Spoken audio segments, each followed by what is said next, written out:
క్రీస్తునందు ప్రియ దేవుని బిడ్డలారా, ప్రభు అయిన యేసు క్రీస్తు నామంలో మీకు అందరికి కూడా ప్రత్యేకమైన వందనాలు.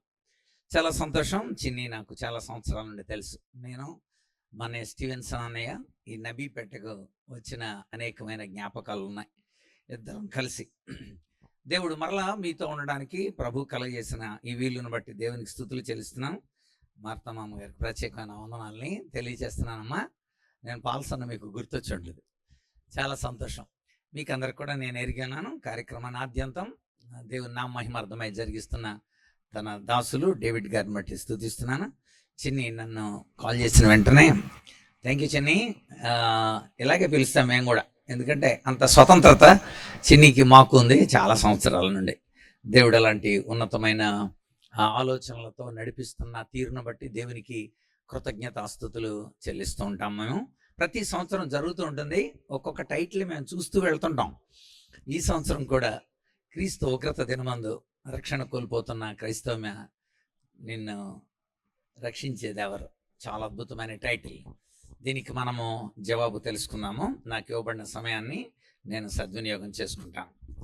చాలా సంతోషం. ఈ రోజుల్లో చాలామంది క్రీస్తు తత్వాన్ని ఎరిగొండి, క్రీస్తు మూర్తిమత్వాన్ని కలిగి ఉండి దాన్ని కాపాడుకోవడంలో కలుగుతున్న ఇబ్బందులు, క్రైస్తవ్యానికి జరుగుతున్న పరిణామ పరిస్థితుల్లో ఏర్పడే ఆటంకాలలో మరి క్రైస్తవ్యం సన్నగిల్లు పడిపోతూ ఉగ్రతకు దగ్గర అవుతున్న అనేక మంది నిమిత్తమై ఏర్పాటు చేయబడిన ఈ కూడికని మనకు అర్థమవుతుంది.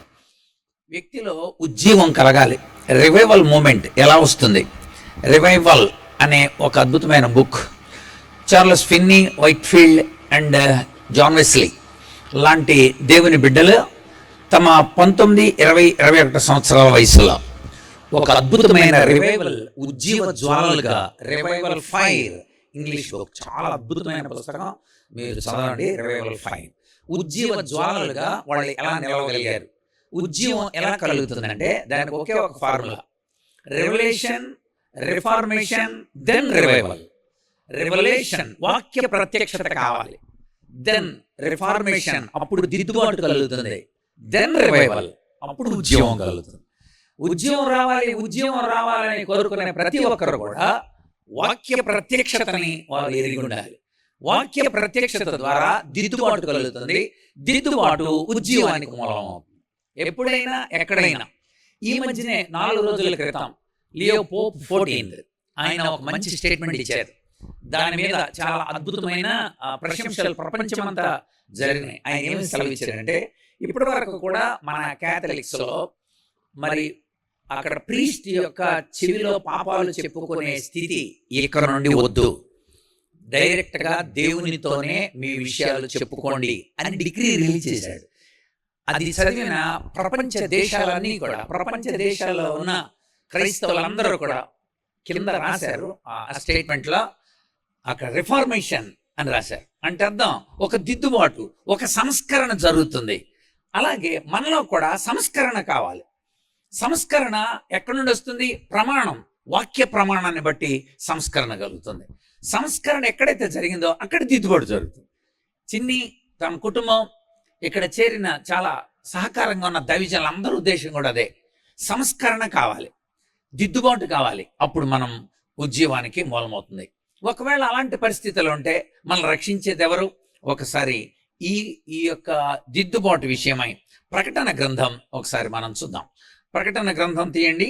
ప్రకటన గ్రంథంలో నుండి కొన్ని విషయాల్ని నేను మీతో ముచ్చటించడానికి ఇష్టపడతా. ఎందుకు ప్రకటన గ్రంథం తీసుకున్నానంటే, ప్రకటన గ్రంథం రెవల్యూషన్ అని ఉంటుంది, ప్రత్యక్షత అని. మొదటి వచనం మరి చూడండి.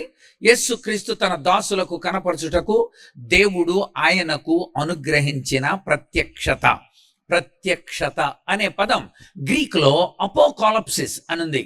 అంటే దాని అర్థం అన్వెయిల్, ముసుగు లేకుండా మాట్లాడడాన్ని ప్రత్యక్షత అంటారు. ముసుగు లేకుండా మాట్లాడడం, నేరుగా మాట్లాడడం, సూటిగా మాట్లాడడం, తేటగా మాట్లాడడం, మరి పొరపత్యాలు లేకుండా దేవుడు మనతో మాట్లాడతాడు. ఆయన రక్షించేవాడుగా మాట్లాడతాడు, తన్ను తాను ప్రత్యక్షపరుచుకున్నవాడిగా మాట్లాడతాడు. కనుక దేవుని యొక్క వాక్య ప్రత్యక్షత మనకు కలిగినప్పుడు, అందుకే అన్నాను నేను ప్రత్యక్షతా గ్రంథం ఇది. ప్రత్యక్షత అంటే ఆవిష్కరణ అని కూడా అర్థం. ఏదైనా ఒక శిలా శాసనాన్ని, ఒకటి లేకపోతే ఏదైనా ఒక విగ్రహాన్ని ఆవిష్కరించేటప్పుడు అక్కడ ఒక తెర పెడతారు. ఆ తెరని వాళ్ళు అలా తొలగిస్తారు. అది అపోకాలిప్సిస్ అంటే. అది జరగబోయేది. అది ఇక్కడ కట్టబోయే ఒక కాలనీ, దానికి ఈ యొక్క ఆవిష్కరణ జరిగింది అని చెబుతారు. కనుక యోహానును దేవుడు పిలిచి యోహానుకు ఉన్నతమైన తన ఆలోచనలు దేవుడు చెప్పాడు. యోహానుకి ఆ రోజుల్లో డొమిషియన్ అనబడిన ఒక రోమా చక్రవర్తి యేసు ప్రభువుని ఎక్కువగా ప్రాచుర్యం చేస్తున్నాడని తీసుకెళ్లి పద్మస్ అనబడిన ఒక ద్వీపంలో పడేశాడు. నీకు ఇది పనిష్మెంట్ అని దేవుడిస్తే, దేవుడు పనిష్మెంట్ని ఒక అద్భుతమైన ప్రొఫెటికల్ లేక ప్రవచనాత్మకమైన ప్రత్యక్షతని యోహానుకిచ్చి అద్భుతమైన భవిష్యత్తును దేవుడు తెలియజేశాడు. డొమిషియన్ చచ్చిపోయిన తర్వాత రోమా చక్రవర్తిలో నెర్వా అనబడిన మరొక చక్రవర్తి సింహాసనం మీదకి ఎక్కాడు. ఎక్కిన తర్వాత యోహాను వెనక్కి తిరిగి రావడానికి తిరిగి పర్మిషన్ ఇచ్చాడు. యోహాను వెనక్కి వచ్చి తిరిగి ఎఫెసీ సంఘంలో తాను చక్కగా ప్రభువుకి సాక్షిగా నిలిచాడు. కనుక యోహాను జీవితంలో ఒక అద్భుతమైన దేవుని కార్యం ఈ ప్రకటన గ్రంథం. అందుచేత ప్రత్యక్షత గ్రంథం. ఈ ప్రత్యక్షత గ్రంథంలో ఒక మాట చదివి మనము ఈ యొక్క లేఖన ప్రత్యక్షతలోనికి వెళదాం. చదువుతున్నాను 2-3 వచనాలు. అతడు దేవుని వాక్యాన్ని గురించి, యేసుక్రీస్తు సాక్ష్యాన్ని గురించి తాను చూచినంత మట్టుకు సాక్ష్యం ఇచ్చాను. సమయము సమీపించుచున్నది గనుక ఈ ప్రవచన వాక్యములు చదువువాడును, వాటిని విని ఇందులో వ్రాయబడిన సంగతులు గైకొని వారును ధన్యులు. చిన్న ప్రార్థన చేస్తాం. ప్రేమ కలిగిన తండ్రి, నీ నామమును బట్టి వందనాలు, కృతజ్ఞతాస్తుతులు చెల్లిస్తున్నాం. నీ కుమారుడు మా రక్షకుడైన యేసుక్రీస్తు ద్వారా మాకు అనుగ్రహించిన ఈ గొప్ప భాగ్యాన్ని బట్టి వందనాలు చెల్లిస్తున్నాం. అనేక మంది బలహీన పడుతున్న ఈ సమయంలో, ఉగ్రతకు సమీపిస్తున్న ఈ సమయంలో రక్షించేదెవరో, జీవితాలకు రక్షకుడుగా, ఆదరణకర్తగా, ఉగ్రత నుండి రక్షించే ఆశ్రిత హస్తం ఎవరివ్వగలరో మా జీవితాలను మాకు తెలిపి మాకు ఉన్నతమైన మార్గదర్శకత్వాన్ని ఇచ్చే ఆ దేవుని గురించి మేము తెలుసుకోవడానికి ఇష్టపడుతున్నాం. ఆయన ప్రభువా, లేఖనాల నుండి మేము చూడడానికి మా కన్నులు తెరవండి. చేర్చబడిన బిడ్డలు నీ ప్రజలు, నిలవబడిన దాసుడు నీ దాసుడు, వాక్యము నీది. మీరు మా అందరితో మాట్లాడండి. సమాధాన సంబంధమైన సంగతుల ద్వారా మమ్మలను స్పృశించండి.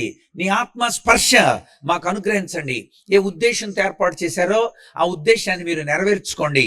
ఆత్మలు ఉజ్జీంపబడడానికి, సంఘం క్షమాభివృద్ధి చెందడానికి, నీ నామానికి మహిమ కలగడానికి మీరే మాట్లాడి అవగాహన కలిగించండి. యేసయ్య పరిశుద్ధ నామమున స్తుతించి వేడి ప్రార్థిస్తున్నాము తండ్రి, ఆమేన్. ప్రియులారా, చదవబడిన లేఖన భాగం ప్రకటన గ్రంథం.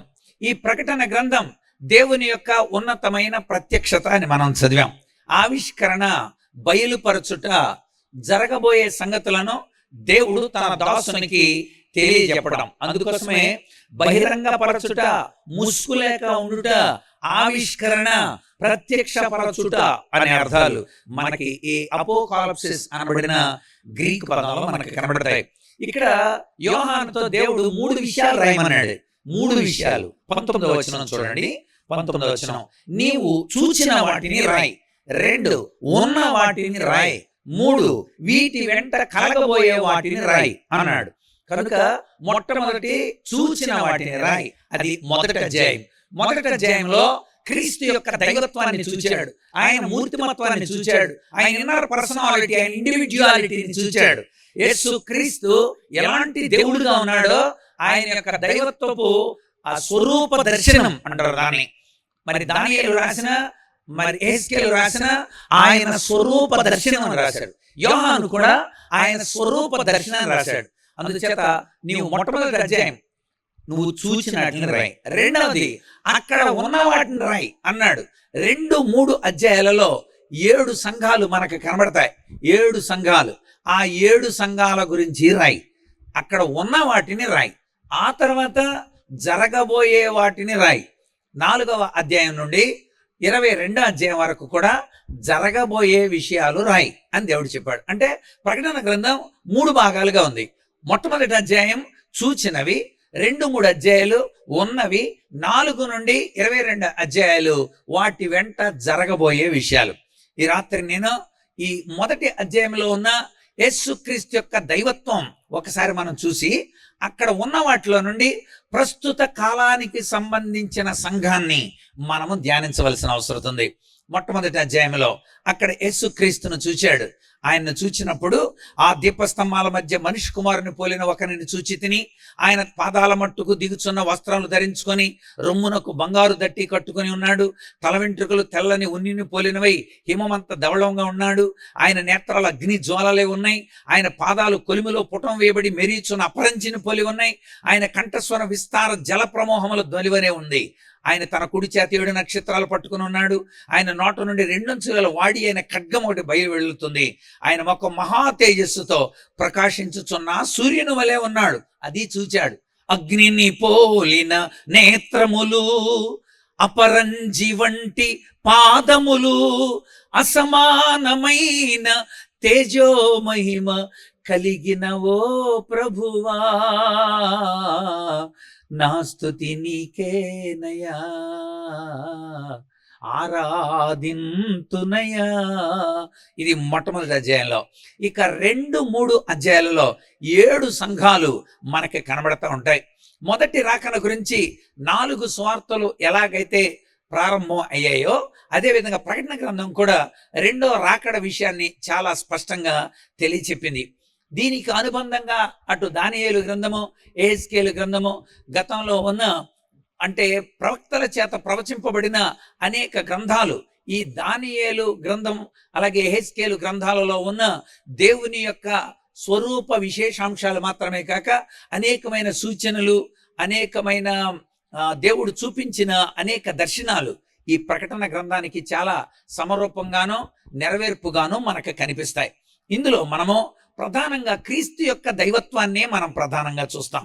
అంటే దేవునికి సంఘానికి మధ్య ఉన్న అద్భుతమైన సంబంధాన్ని మనం చూస్తాం. అంటే అర్థం ఏంటి?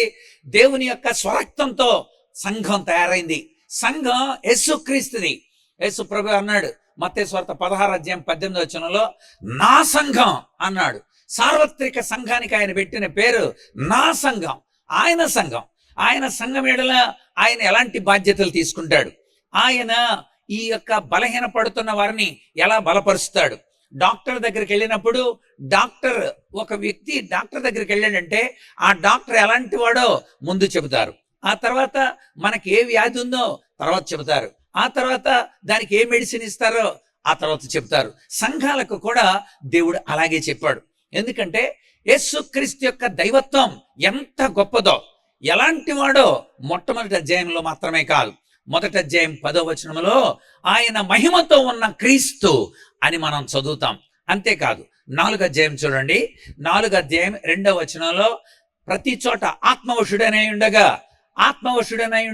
అనే పదాలు కనబడతాయి. ఆత్మవశుడుగా ఉంటే మొదటి అధ్యాయంలో మహిమ కలిగిన క్రీస్తు కనబడ్డాడంట. 4వ అధ్యాయం 2వ వచనంలో ఆత్మవశుడనై ఉండగా గొర్రె పిల్ల సింహాసనంపై ఉండట చూచి తిని అన్నాడు. అది 4వ అధ్యాయంలో మనకు కనబడుతుంది. 17వ అధ్యాయంలో మీరు చూస్తే 17వ అధ్యాయంలో ఒక వ్యభిచార స్త్రీతో పోల్చబడిన ఆ బబులోను పడగొట్టబడడం దేవుని యొక్క శక్తికి రుజువుగా కనబడుతుంది. ఆత్మవశుడనై ఉండగా. చివరిగా 21వ అధ్యాయంలో 10వ వచనంలో మనం చూస్తే దేవుని యొక్క సంఘం ఆయన పక్కన వధువుగా లేక ఆ గొర్రె పిల్ల భార్యగా అక్కడ ఉండడం తాను చూశాడు. ఈ 4 విషయాలు చూసినప్పుడు అర్థమైంది యేసుక్రీస్తు ఆయన మహిమ కలిగిన క్రీస్తుగా, రెండవది ఆయన సింహాసనాసీనుడైన క్రీస్తుగా, మూడవది ఆయన విజయుడైన క్రీస్తుగా, నాలుగవది గొర్రె పిల్ల తన భార్యతో అంటే సంఘంతో తండ్రికి కనపరుచుకున్న క్రీస్తుగా మనకి కనిపిస్తాడు. అంటే ప్రకటన గ్రంథం అంతా కూడా సంఘానికి క్రీస్తుకి మధ్య ఉన్న అత్యున్నతమైన సంబంధాన్ని, ఒకవేళ సంబంధం లేకపోతే జరిగే పరిణామాల్ని తెలియజెప్పాడు. అందుచేత ఇప్పుడు మనం సంఘాలలో చివరి సంఘం ప్రస్తుత కాలానికి అనువర్తింపబడిన సంఘం. అంటే సంఘాలు 7 సంఘాలు ఉన్నాయి.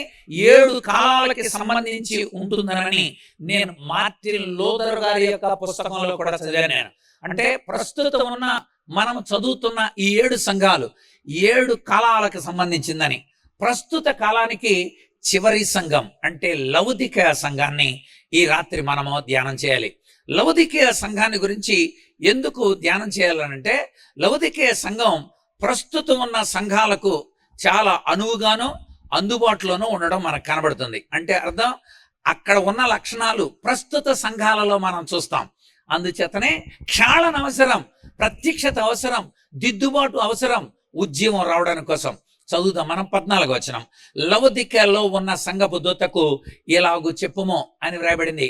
లవొదిక అనేది ఒక ప్రాంతం, అది టర్కీ ప్రాంతంలో ఉంది లవొదిక. ఇప్పుడు వెళ్ళి చూస్తే అక్కడ కనిపించదు. ప్రస్తుతం ఉన్న భూభౌగోళిక విషయాలు నేను పరిశీలన చేసినప్పుడు ప్రస్తుతం అక్కడ లవొదిక లేదు. అది మరి భూకంపంలో అది పాడైపోయినట్లుగా కనబడుతుంది. ప్రస్తుతం అక్కడ ఎస్కిహిసార్ అనే ఒక చిన్న గ్రామం కనబడుతుంది. దాని క్రింద ఇంత క్రితం లవొదిక ఉండేదండి అని వాళ్ళు చెప్తున్నారు. లవొదిక అని అనేది ఒక రాజుగారి భార్య పేరు. ఆ రోజుల్లో గ్రీకు రాజులు తమ తమ భార్యల పేర్లు పెట్టుకునేవాళ్ళు. వాళ్ళు ఏదైనా ప్రాంతాన్ని వాళ్ళు జయించినప్పుడు ఆ ప్రాంతాన్ని జయించిన దానికి గుర్తుగా తమ పేర్లు కానీ లేకపోతే తమ భార్యల పేర్లు కానీ పెట్టుకునేవారు. లవొదిక అనేది కూడా అదే. అంతియొకస్టు అని అనబడిన ఒక రాజు ఆ ప్రాంతాన్ని జయించినప్పుడు తన భార్య పేరు లవొదిక. అందుచేత ఆ ప్రాంతానికి లవొదిక అనే పేరు పెట్టాడు. లవొదికలో ఉన్న సంఘం ఆ రోజుల్లో కూడా ఆ ప్రాంతాలకి గ్రీకు రాజులు అందరూ అలాగే చేసేవాళ్ళు. ది గ్రేట్ అలెగ్జాండర్ మనకందరికీ తెలుసు. ది గ్రేట్ అలెగ్జాండర్ యొక్క సహోదరి అంటే సవతి తల్లి కూతురు సలోనిక. ఆ సలోనిక అనబడిన ఆమెని కసెండర్ అనే ఒక గ్రీకు రాజు పెళ్లి చేసుకున్నాడు. పెళ్లి చేసుకొని ఒక ప్రాంతాన్ని జయించి ఆ ప్రాంతానికి తెస్సలోనిక అని పేరు పెట్టాడు. కనుక మనకి తెస్సలోనిక సంఘం కనబడుతుంది. తెస్సలోనిక అది ది గ్రేట్ అలెగ్జాండర్ యొక్క బావగారు ఆ ప్రాంతాన్ని పెట్టిన. ఫిలిప్పి కనబడుతుంది. ది గ్రేట్ అలెగ్జాండర్ యొక్క తండ్రి పేరు ఫిలిప్పు.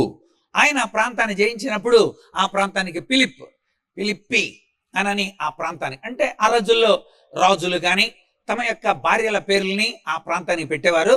అంతియొకస్టు అనబడిన రాజు కూడా ఈ ప్రాంతానికి లవొదిక అనే పేరు పెట్టాడు. లవొదికాను గురించి మనం కొద్ది నిమిషాలు మనం ఆలోచిద్దాం. ఆ సంఘాన్ని గురించి దేవుడు చెప్పిన చాలా భాగ్యవంతమైన పట్టణం అది. కొలస్సైకి వెళ్లే దారిలో 40 కిలోమీటర్ల దూరంలో ఉన్నట్టు ఎన్సైక్లోపీడియా బ్రిటానికా తెలియజేస్తుంది. ఫిలదెల్ఫియాకి ఆగ్నేయంగా ఉన్నట్టు ఆ రోజుల్లో చరిత్ర. అందుచేత ఉన్న వాటిని రాయి అన్నాడు. ఆ ఉన్న వాటిలో ఈ లవొదిక ఒకటి. చూద్దాం మనం. మొట్టమొదటిగా దేవుడు తను తాను ముందు డాక్టర్ ఏంటి, ఆయన ఇచ్చిన డయాగ్నోసిస్ ఏంటి, ఆయన ఇచ్చిన మెడిసిన్ ఏంటి, ఈ మూడు మనకు ఇప్పుడు ఈరోజు తెలియాలి. డాక్టర్ ఎలాంటి వాడు, డాక్టర్ని బట్టే ఉంటుంది. అసలు మనం ముందే చెప్పుకుంటాం పలానా డాక్టర్ చాలా మంచివాడని. కనుక ఒకవేళ డాక్టర్ని అడిగితే డాక్టరే చెప్పుకుంటాడు. ఇప్పుడు యేసు ప్రభు తన గురించి తాను ఏం చెప్పుకున్నాడు, నేను ఎలాంటి డాక్టర్ని అంటే. కనుక లవొదిక సంఘంలో 3 విషయాలు కనబడతాయి. ప్రతి సంఘాన్ని దేవుడు తాను ఏమై ఉన్నాడో చెప్పుకున్నాడు. ఇదిగో నేను ఎవరనంటే, నీతో ఎవరు అంటే ఎవరైనా మనకి న్యాయం తీర్చాలని వచ్చాడు అనుకోండి, వెంటనే మనం ఏమంటామంటే, ఏంటా నువ్వు చెప్పేది, నువ్వు నాకు చెప్పేవాడు అయ్యావా అంటాం. కానీ ఈయన దేవుడుగా తన్ను తాను ప్రత్యక్షపరుచుకొని సంఘం క్షాళన పొంది సంఘం తన స్వరూపంలోనికి మార్చబడాలని. అందుచేత బిడ్డలు పుట్టినప్పుడు సంతోషం కంటే బిడ్డల్లో మన లక్షణాలు ఉన్నప్పుడు ఎక్కువ సంతోషపడతాం. పుత్రోత్సాహము తండ్రికి, పుత్రుడు జన్మించినప్పుడు పుట్టదు జనులా పుత్రుని కనుగొని పొగడగా పుత్రోత్సాహము నాడు పొందుర సుమతి బెద్దెనక వెదంటాడు. అంటే పిల్లలు పుట్టినప్పుడు సంతోషం కంటే పిల్లల్లో తన లక్షణాలు ఉన్నప్పుడు ఆశించిన ఫలితాలు వాళ్ళు సాధించినప్పుడు దేవుడు కూడా దేవుడు తన స్వరక్తాన్ని సంపాదించిన సంఘం. అపోస్తల కార్యాలు 20వ అధ్యాయం 28వ వచనంలో రాస్తాడు. లూకా రాస్తూ దేవుడు తన స్వరక్తాన్ని సంపాదించిన సంఘం. ఎందుకని తన రక్తంతో తన వారిని సిద్ధం చేసుకున్నాడు, లోకంలో నుండి బయటికి ప్రత్యేకపరుచుకున్నాడు. ఎక్లీషియా అంటారు సంఘాన్ని. ఎక్లీషియాలజీ అంటే సంఘశాస్త్రం. ఎక్లీషియా అంటే అవుట్ అని అర్థం. పిలవడం అని అర్థం. ఎక్లీషియా అంటే లోకంలో నుండి బయటికి పిలిచాడు. మీరు లోకంలో లోకము యొక్క పోకడలు లేకుండా పరిశుద్ధంగా నీతిగా ఉండాలని తన రక్తంతో కడిగి తన వాక్యంతో వెలిగించి తన ఆత్మతో ముద్రించి మీరు నా సంఘం అని చెప్పాడు. అలాంటప్పుడు సంఘం క్రీస్తు యొక్క ప్రతిరూపమై ఉండాలి. సంఘానికి చాలా పోలికలు చెప్పాడు. మీరు ఎఫెసీ పత్రిక చదివితే అందులో 6 అధ్యాయాలు ఉంటాయి. 6 అధ్యాయాలు కూడా 6 పోలికలు చెప్పాడు. అంటే అర్థం సంఘం ఏమై ఉందో ఆయన స్పష్టంగా తెలియజేశాడు. ఎఫెసీ పత్రిక 6 అధ్యాయంలో మొదటి అధ్యాయం సంఘం నా శరీరం అన్నాడు. రెండో అధ్యాయంలో సంఘం మందిరం అన్నాడు. మూడో అధ్యాయంలో సంఘం ఎప్పటి నుండో ప్రవచింపబడి బయలుపరచబడిన మర్మం అన్నాడు. నాలుగో అధ్యాయం సంఘం అంటే ఒక నూతనమైన వ్యక్తి అన్నాడు. ఐదో అధ్యాయంలో సంఘం అంటే నా భార్య అన్నాడు. ఆరో అధ్యాయంలో సంఘం అంటే సైన్యం అన్నాడు. అంటే దేవుని యొక్క పోలికల్లో సంఘం ఒక పొలం, సంఘం ఒక కుటుంబం, పోలికలు ఎందుకు చెప్పాడు? సంఘాన్ని తన స్వరక్తంతో ఆయన సంపాదించాడు. అందుచేత సంఘం చేసే బాధ్యత కూడా ఆయన మీద ఆధారపడింది. ఎఫెసీ పత్రికలో ఆ విషయాన్ని పౌలు రాస్తాడు. చూడండి ఒకసారి ఎఫెసీ పత్రిక. అందుచేత ఆయనే మన పిల్లలు బాగాలేదని అనుకోండి మనమే గద్దిస్తాం కదా. ఎఫెసీ పత్రిక 5వ అధ్యాయంలో మనము స్పష్టంగా చూస్తాం. అక్కడ 27 నుండి మనం చదివితే లేక 28 నుండి, అటువలనే పురుషులు కూడా తమ సొంత శరీరాల వలె తమ భార్యలను ప్రేమింపబద్దులై ఉన్నారు. తన భార్యను ప్రేమించేవాడు తను ప్రేమించుకొనుచున్నాడు. తన శరీరాన్ని ద్వేషించిన వాడు లేడు గాని ప్రతివాడు దాన్ని పోషించి సంరక్షించుకుంటాడు. మనం క్రీస్తు శరీరానికి అవయవాలు ఉన్నాము గనుక క్రీస్తు కూడా సంఘాన్ని పోషించి సంరక్షించుచున్నాడు. సంఘాన్ని సంరక్షించే బాధ్యత దేవుడిదే.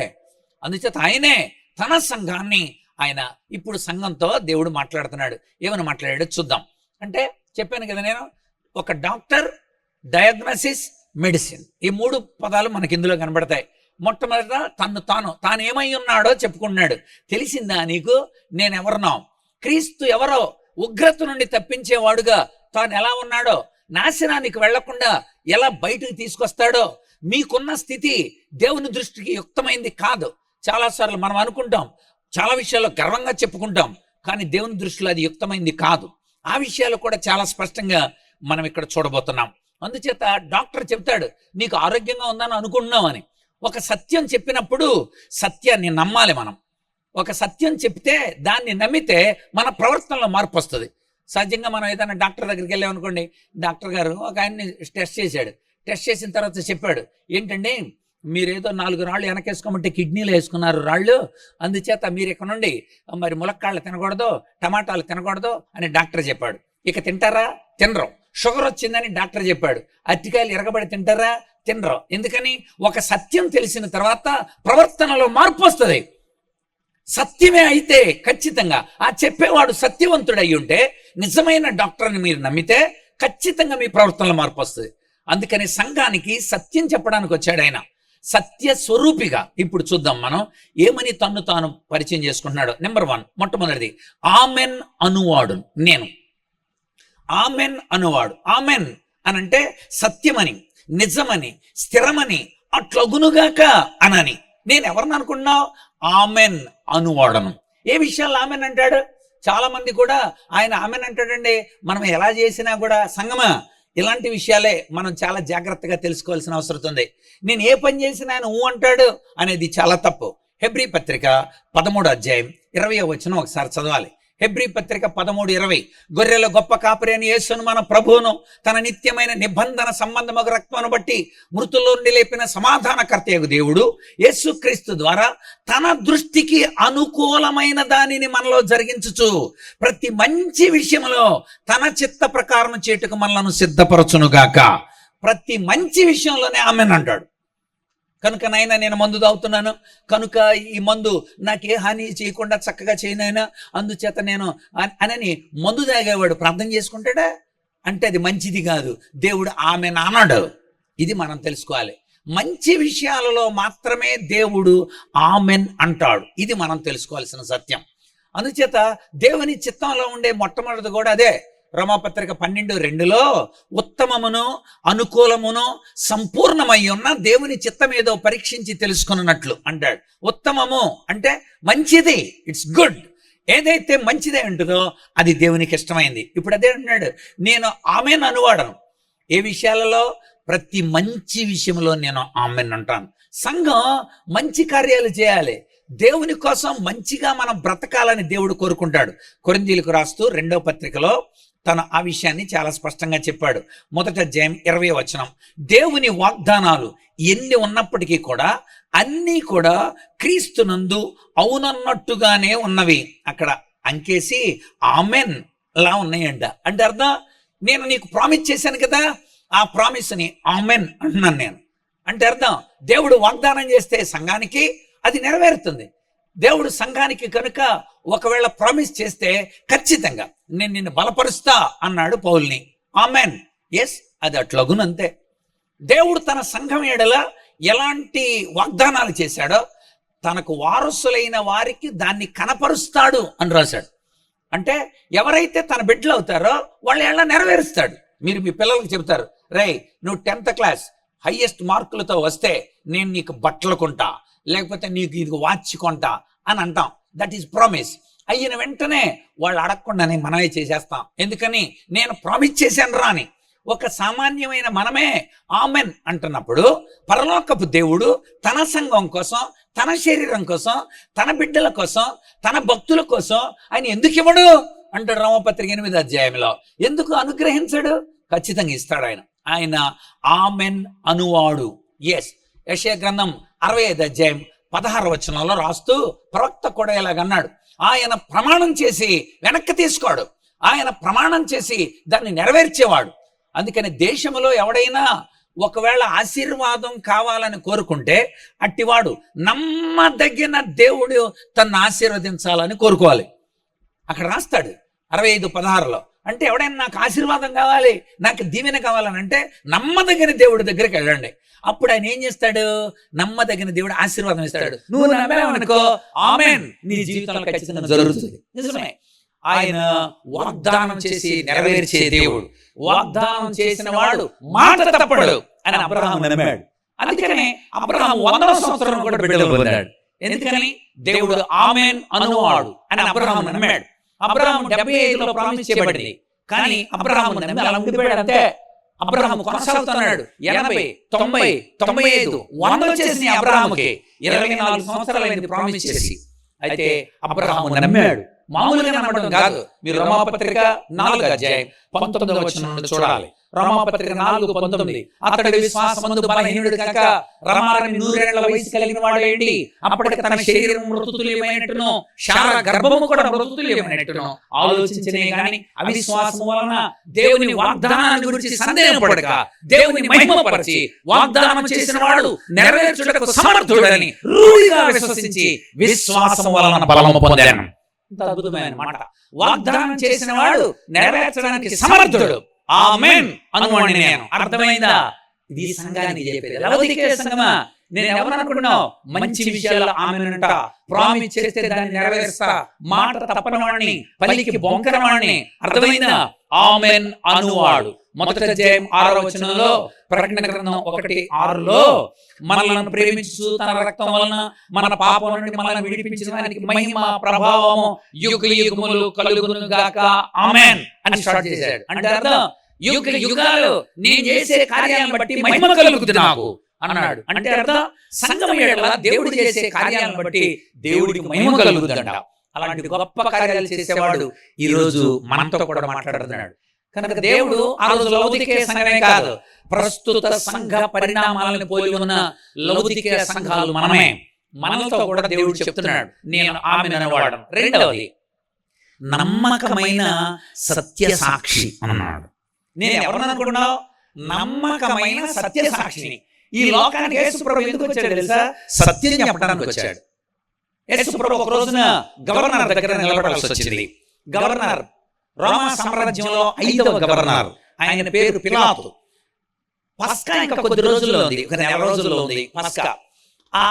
ఈ లోపు ఏమైనా గొడవ జరుగుతాయేమో, పస్కాకి 2 లక్షల మంది యెరూషలేముకు వస్తారు. అందుకోసమని ముందే వచ్చాడు అన్నమాట పిలాతు.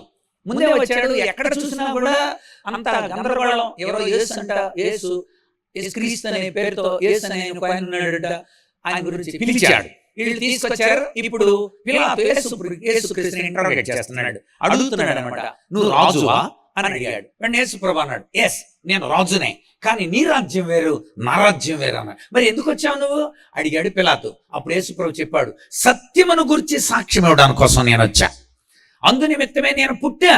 యోహాను సువార్త చూడండి ఒకసారి, 18వ అధ్యాయం 37, 38 వచనాలు. యోహాను సువార్త 18, 37, 38. సత్యమును గురించి సాక్ష్యం ఇవ్వడానికి వచ్చా. ఈ లోకంలో చాలా మందికి సత్యం తెలియదు. ఎలా తెలియదండి? ఎక్కడి నుండి వచ్చామో తెలియదు, ఎక్కడికి వెళతామో తెలియదు. ఉయ్యాల తొట్టి సమాధి పెట్టి మనల్ని 2 ప్రశ్నలు అడుగుతాయి. ఉయ్యాల తొట్టి ఎక్కడి నుండి వచ్చావు నానా అని అడిగితే జవాబు చెప్పలేం. సమాధి పెట్టి ఎక్కడికి వెళ్తున్నావు నానా అంటే కూడా చెప్పలేం. అంటే ఎక్కడి నుండి వచ్చామో చెప్పాలంటే, ఎక్కడికి వెళ్ళాలో చెప్పాలంటే దేవుడే చెప్పాలి.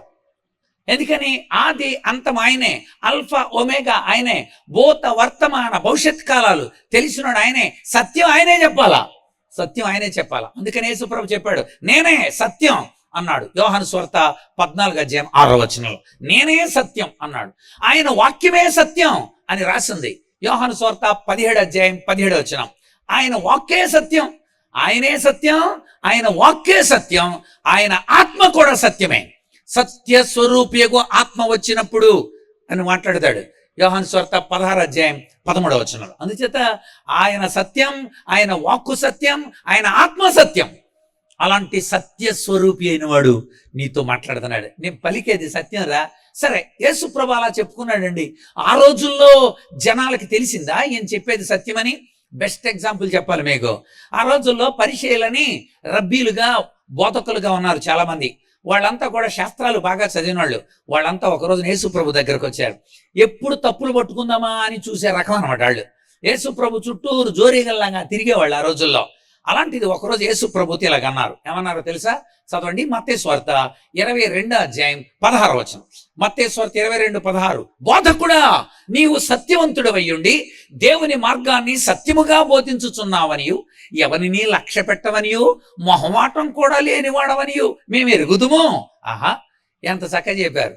బోధకుడా, నీవు సత్యవంతుడవయ్యుండి దేవుని మార్గాన్ని సత్యంగా బోధిస్తున్నావు. అంతేకాదు, నీకు మొహమాటం ఉండదు. మాకు మొహమాటం చాలా ఎక్కువ మొహమాటాలు మాకైతే. పాస్టర్ గారికి ఏదైనా అన్నాం అనుకోండి, వాళ్ళు ఏమన్నా అనుకుంటారేమో, వాళ్ళ ఇంటి పేరు 14 కుటుంబాల్లోనే మొత్తం లేచిపోతారేమో, ఎందుకు గొడవ, అనకుండా ఉంటేనే మంచిది అని మౌనంగా ఉండే రకాలు మేము. దేవుడికి అలా ఉంటే ఏముండదు, మొహమాటం కూడా లేదు ఆయనకి. అమ్మా నీకు 5 పెనిమిట్లుండ్రి, ఇప్పుడు ఉన్నవాడు కూడా నీ పెనిమిటి కాదు, ఇప్పుడు 5 కొంపలు వేసారేటో 6వ కొంపకి అగ్గిపెట్టి రెడీ అని డైరెక్టే చెప్పేశాడు ఆయన. ఆయనకు మొహమాటం అంటే, నేను ఎవరికి మొక్కిస్తానో వాడే నన్ను అప్పగించేది, డైరెక్ట్ చెప్పేశాడు. పేతురు ఎదురు నిలబడితే, సాతానా నా వెనక్కెళ్ళు అన్నాడు డైరెక్ట్ గా. అమ్మో, పేతురు ప్రధానమైన శిష్యుల్లో 3లో ఒకడరా. ఆయనకి మొహమాటాలు అంటే నిర్మోహమాటంగా సత్యాన్ని సత్యంగా చెప్పేవాడు ఆయన. అందుకన్నాడు, సత్య సాక్షిని నేను, సాక్ష్యం చెప్పడానికి వచ్చే సత్యాన్ని గురించి. పరలోకం అంటే ఏంటో చెబుతా, మరణం అంటే ఏంటో చెబుతా, సాతానుడిని ఎలా జయించాలో చెబుతా, ఉగ్రతుడిని ఎలా తప్పించాలో నేను చెబుతా అని పరలోకపు విషయాల్ని. ఆ రోజుల్లో చాలా మంది ఈయన మామూలుడే కదా, ఎక్కడే పుట్టాడు కదా, మనకు తెలియదేంటి అని అనుకుంటే యేసు ప్రభు వాళ్ళకి చక్కగా జవాబు ఇచ్చాడు. యోహాను సువార్త 8వ అధ్యాయం 23వ వచనం. యోహాను సువార్త 8:23. మీరు క్రింది వారు, నేను పైనుండి వాడను, మీరు ఈ లోక సంబంధులు, నేను ఈ లోక సంబంధుడే కాను అన్నాడు. మతిపోయింది వాళ్ళకి. మీరు క్రింది వారు, నేను పైనుండి వాడను, మీరు ఈ లోక సంబంధులు, నేను ఈ లోక సంబంధుని కాదు. అందుకే అలా చెప్పగలిగాడు. పరలోకం నుండి వచ్చినాడు, పైనుండి వచ్చినాడు ఎప్పటికీ సుప్రీమే. పైనుండి వచ్చినాడు అందరికంటే పైగా ఉన్నవాడు అని ఉంది బైబిల్లో. చదువుతారా? యోహాను సువార్త 3వ అధ్యాయం 31 నుండి చదవాలి. యోహాను సువార్త 3:31. పైనుండి వచ్చేవాడు అందరికంటే పైగా ఉన్నవాడు, భూసంబంధి అయిన వాడు భూసంబంధమైన విషయాల గురించి మాట్లాడతాడు. కానీ పరలోకం నుండి వచ్చేవాడు అందరికంటే పైగా ఉండి తాను కన్న వాటిని గురించి, విన్న వాటిని గురించి సాక్ష్యం చెబుతాడు. ఎస్, పైనుండి వచ్చినవాడు సుప్రీం. ఈరోజు కూడా ఆయన సుప్రీం చెప్తున్నాడు. ఆయన నేనే ఆమెనను వాడును, నేనే నమ్మకమైన సత్య సాక్షి.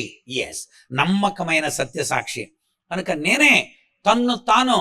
ప్రకటన గ్రంథం మొట్టమొదటి అధ్యాయంలో కూడా 5వ వచనం మీరు చదివితే, 5వ వచనం, నమ్మకమైన సాక్షియు, మృతుల్లో నుండి ఆది సంభూతుడిగా లేచినవాడు, భూపతులకు అధిపతి అయిన యేసుక్రీస్తు నుండి కృపా సమాధానాలు అందుచేత సంఘానికి అవసరం ఆయనే. సంఘాన్ని సంరక్షించేది ఆయనే.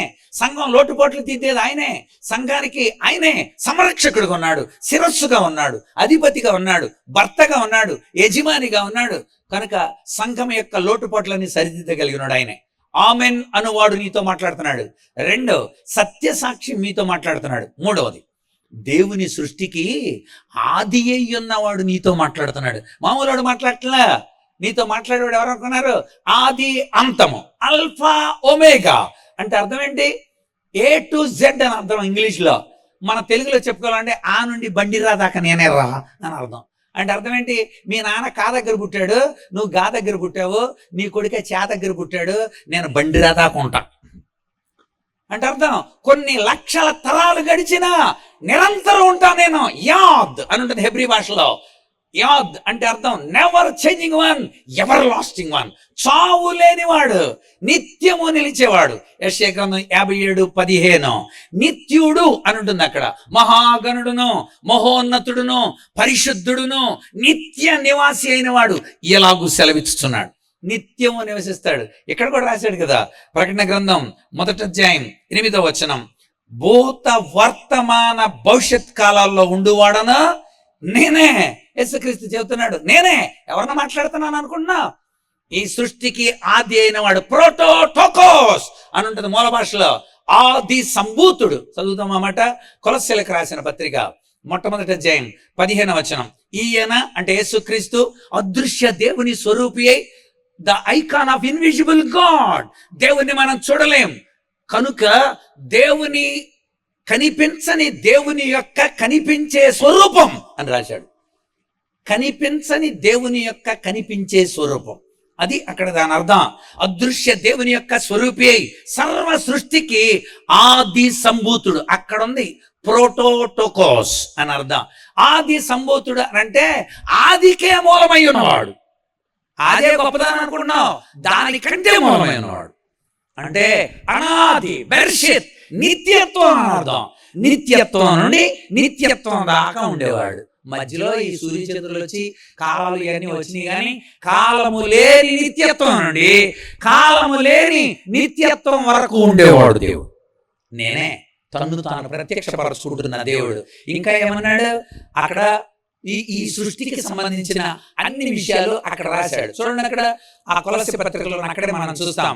ఆకాశమందున్నవి, భూమి యందున్నవి, దృశ్యమైనవి, అదృశ్యమైనవి, సింహాసనాలైన, ప్రభుత్వాలైన, ప్రధానులైన, అధికారులైన సర్వము ఆయన యందు సృజింపబడెను.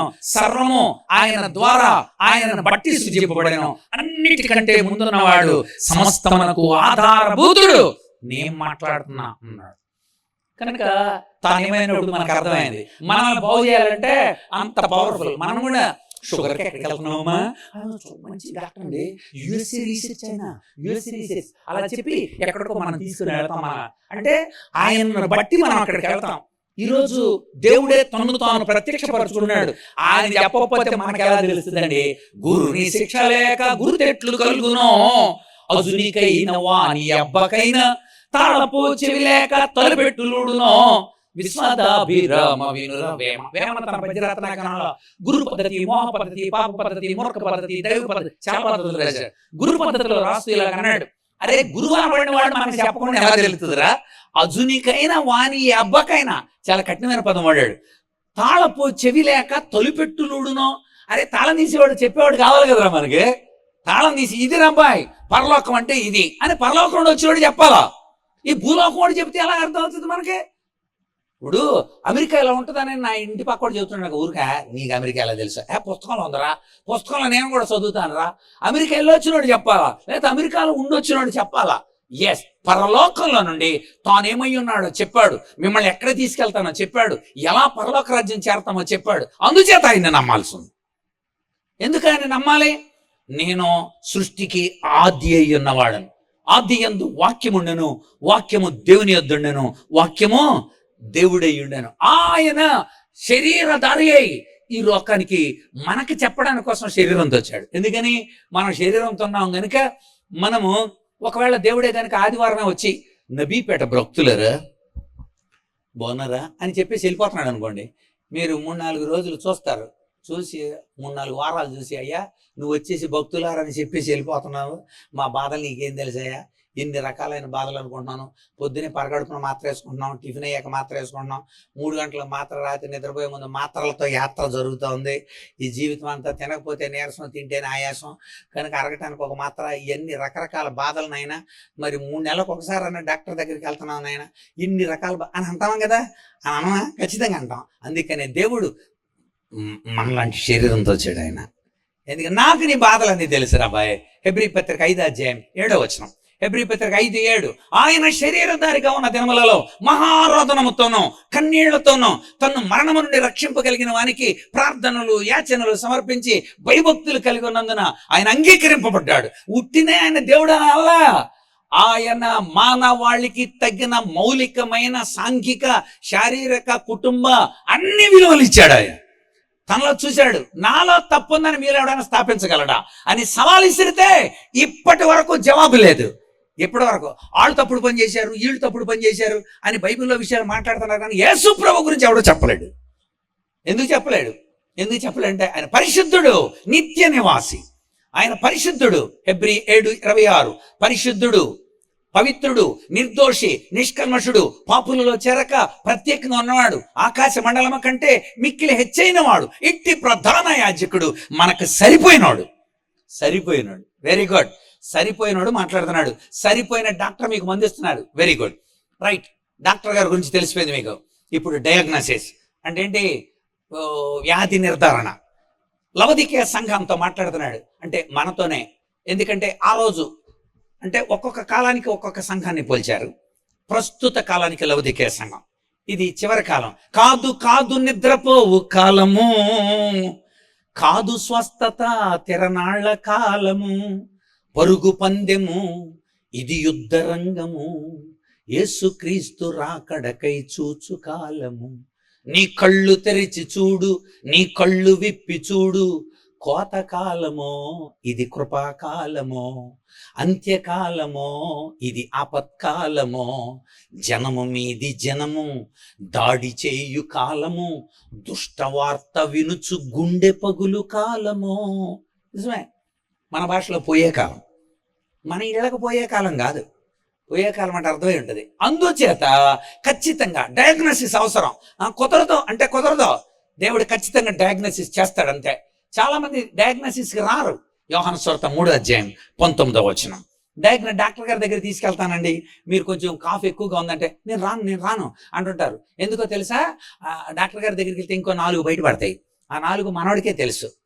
అంటే అందుకే నియమం కూడా తెలిసిపోతాయి. వద్దులేని బాగానే ఉన్నానులే అంటుంటారు తప్ప వాళ్ళు రారు. అక్కడ ఉన్న బైబిల్ ఏమన్నా చూడండి, 3:19 ఆ తీర్పు ఇదే, వెలుగు లోకంలోనికి వచ్చును గాని తమ క్రియలు చెడ్డమైనందున ఆ మనుషులు వెలుగును ప్రేమించగా చీకటినే ప్రేమిస్తున్నారు. 20వ వచనం కూడా దుష్కార్యం చేసే ప్రతివాడు వెలుగునొద్దకు రాడు. ఎందుకని?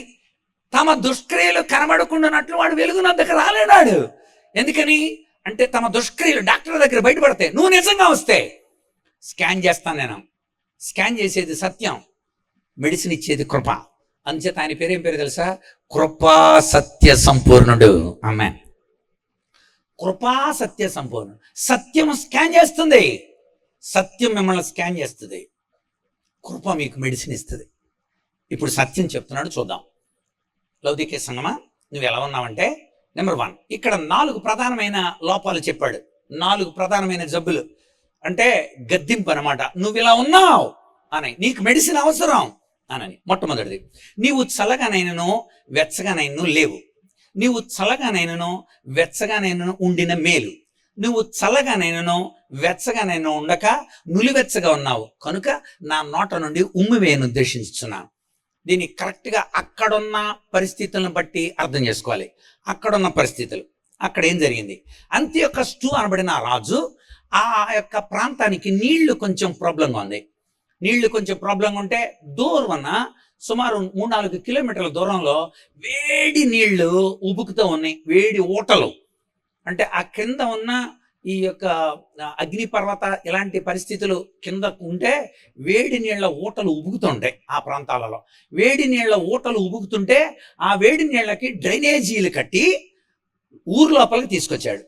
ఆ వేడి నీళ్లు, వేడిగా ఉన్న నీళ్లు కరెక్ట్గా పాపం డ్రైనేజీలు కట్టి రాజ్యం అంతటా తీసుకొస్తే ప్రజల దగ్గరకు వచ్చేటప్పటికల్లా అవి నులివెచ్చగా ఉన్నాయి.